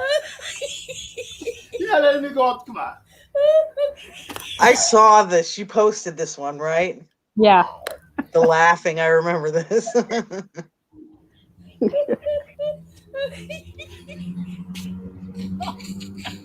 gonna let me get up there. Oh my god. Okay, wait. I gotta get serious. I can't breathe. Okay, ready? 1. I gotta get serious from it. Wait. Yeah, look at it. I can't. 1. You can't even breathe. No, I can't. Can't even count. I did it the first time, man. Oh my god. Looks like he was having some problems. Yeah. Oh god. Serious. Oh, I can't believe I can't do this shit. Okay. Go for 1, 2, 3.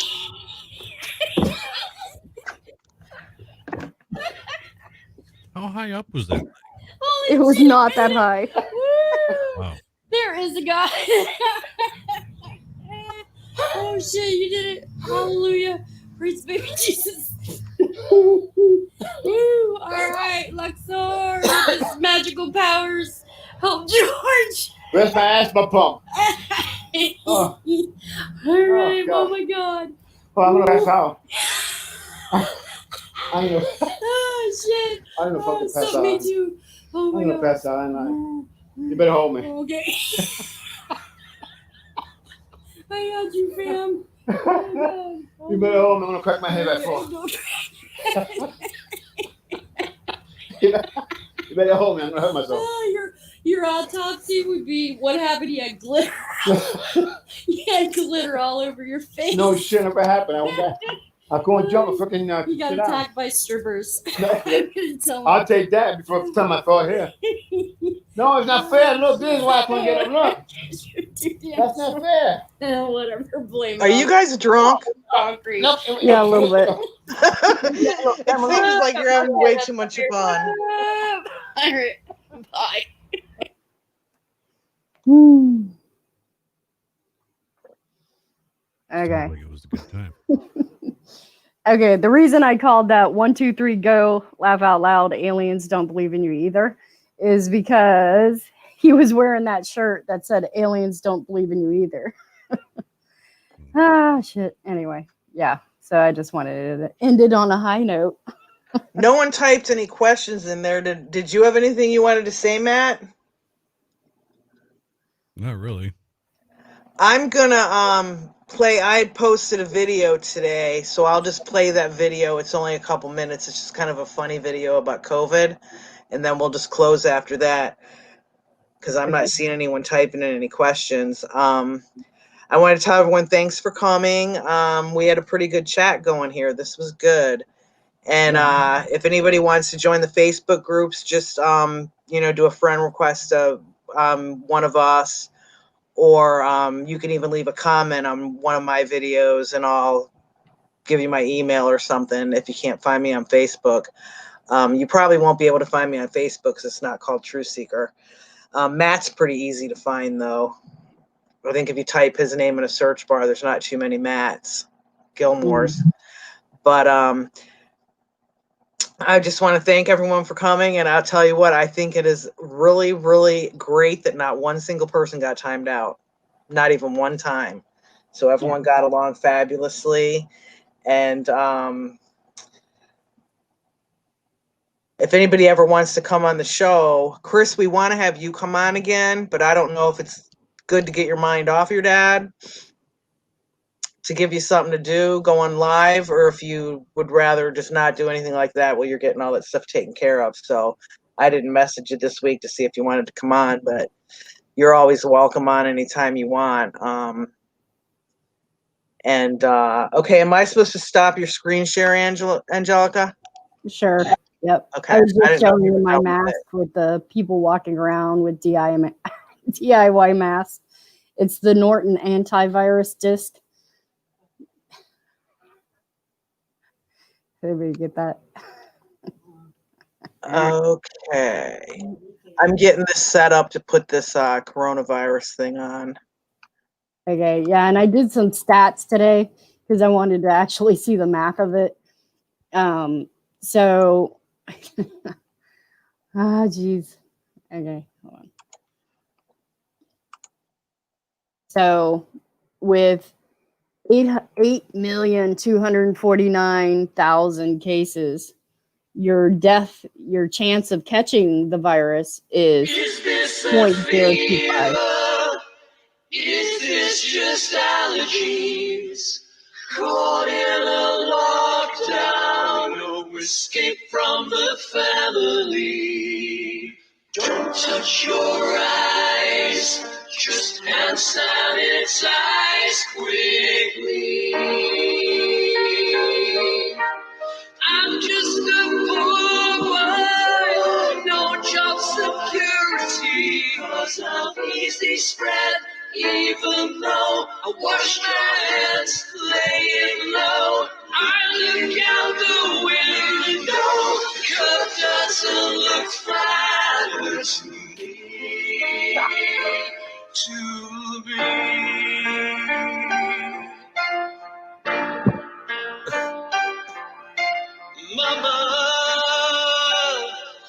just killed a man.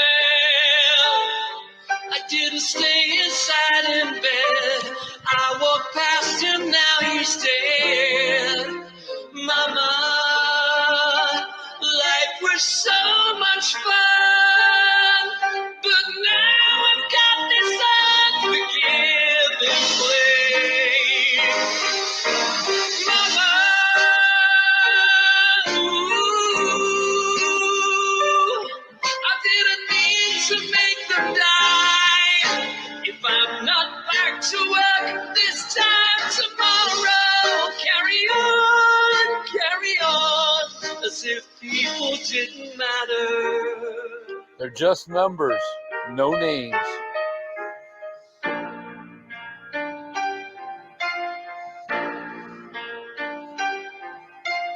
Too late, my time has come. Sent shivers down my spine. Social isolation time. Goodbye, everybody. I hope it's just a flu. I've got to leave it all behind and face the truth. Mother,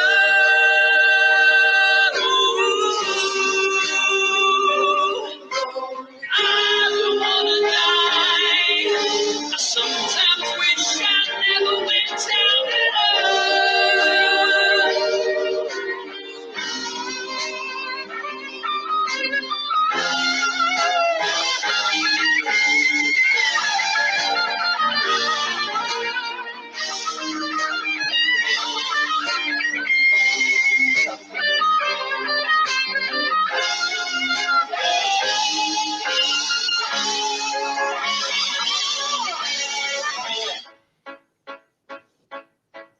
I see a little silhouette of a man. What a douche, did he even wash his hands though? Toilet paper frightening, very, very frightening me.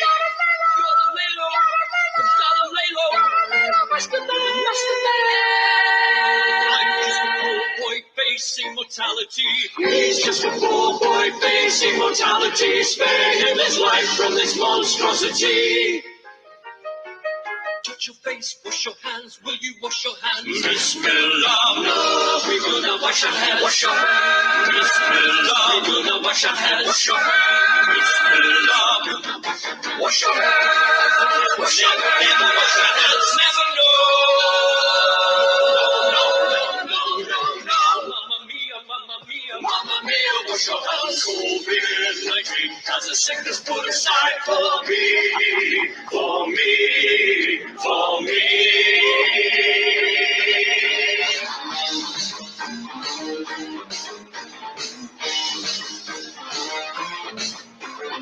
So you think you can stop me and just shake my hand? So you think we can hang out and not break up wells? Oh, baby, can't do this with me, baby. Just gotta stay home. I hope I don't run out of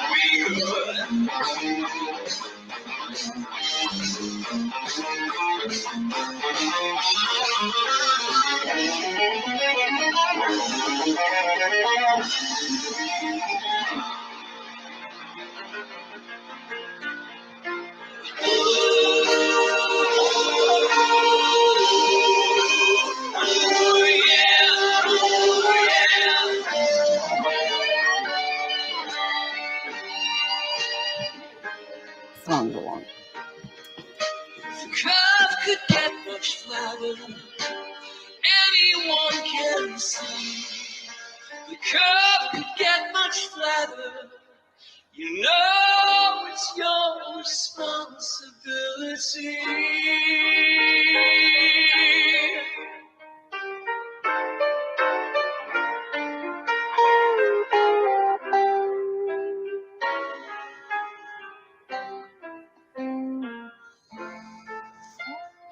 Just look out your window.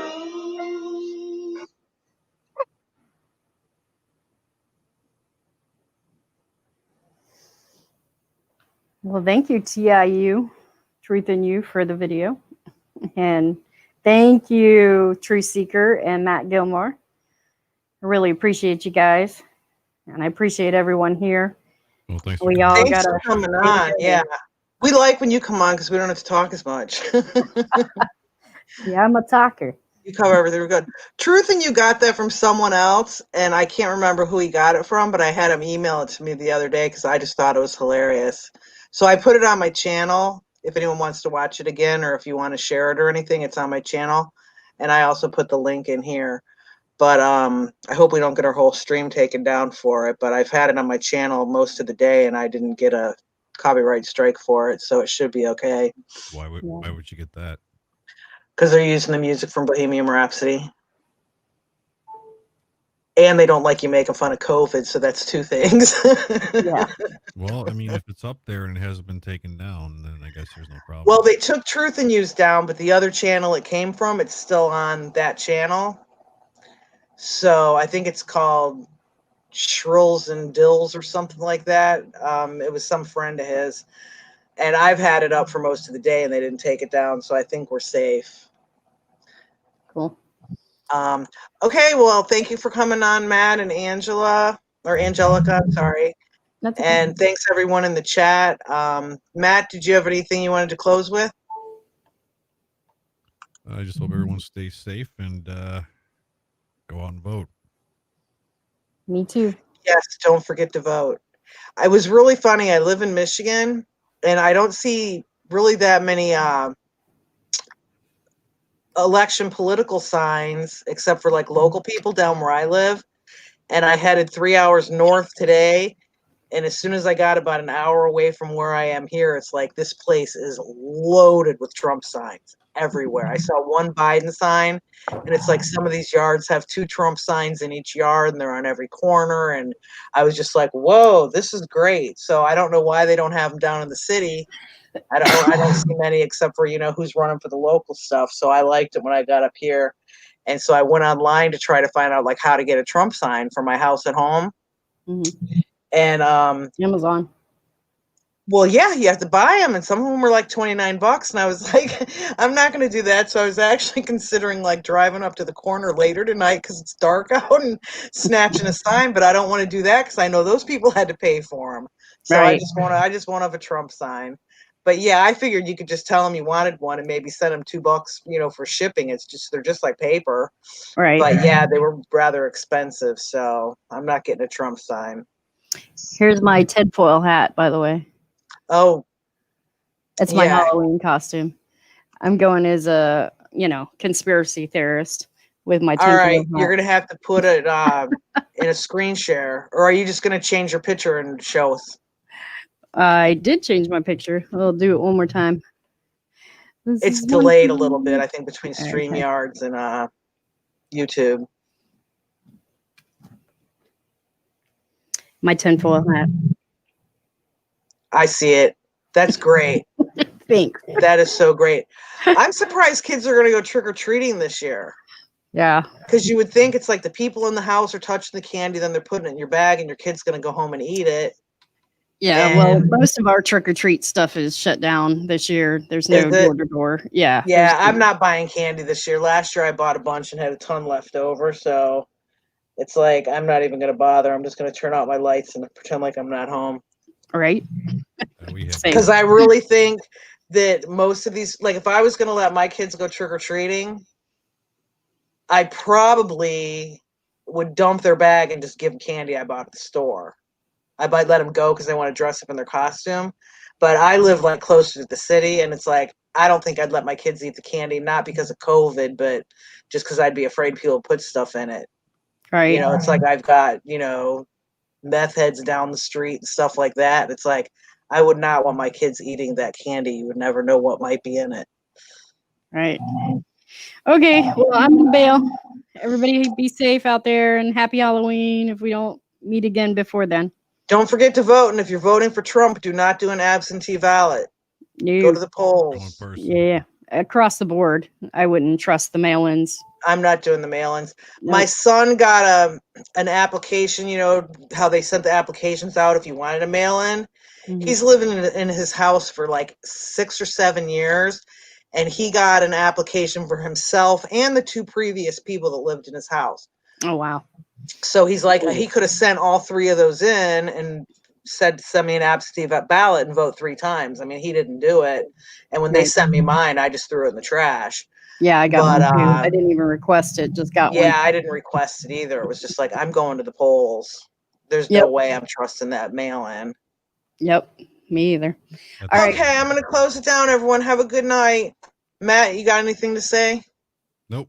You've been quiet tonight. All right, I'll talk to everybody later. Thank you. Okay, thanks. Have a good night, guys. Good night, Angela. Good night. Bye.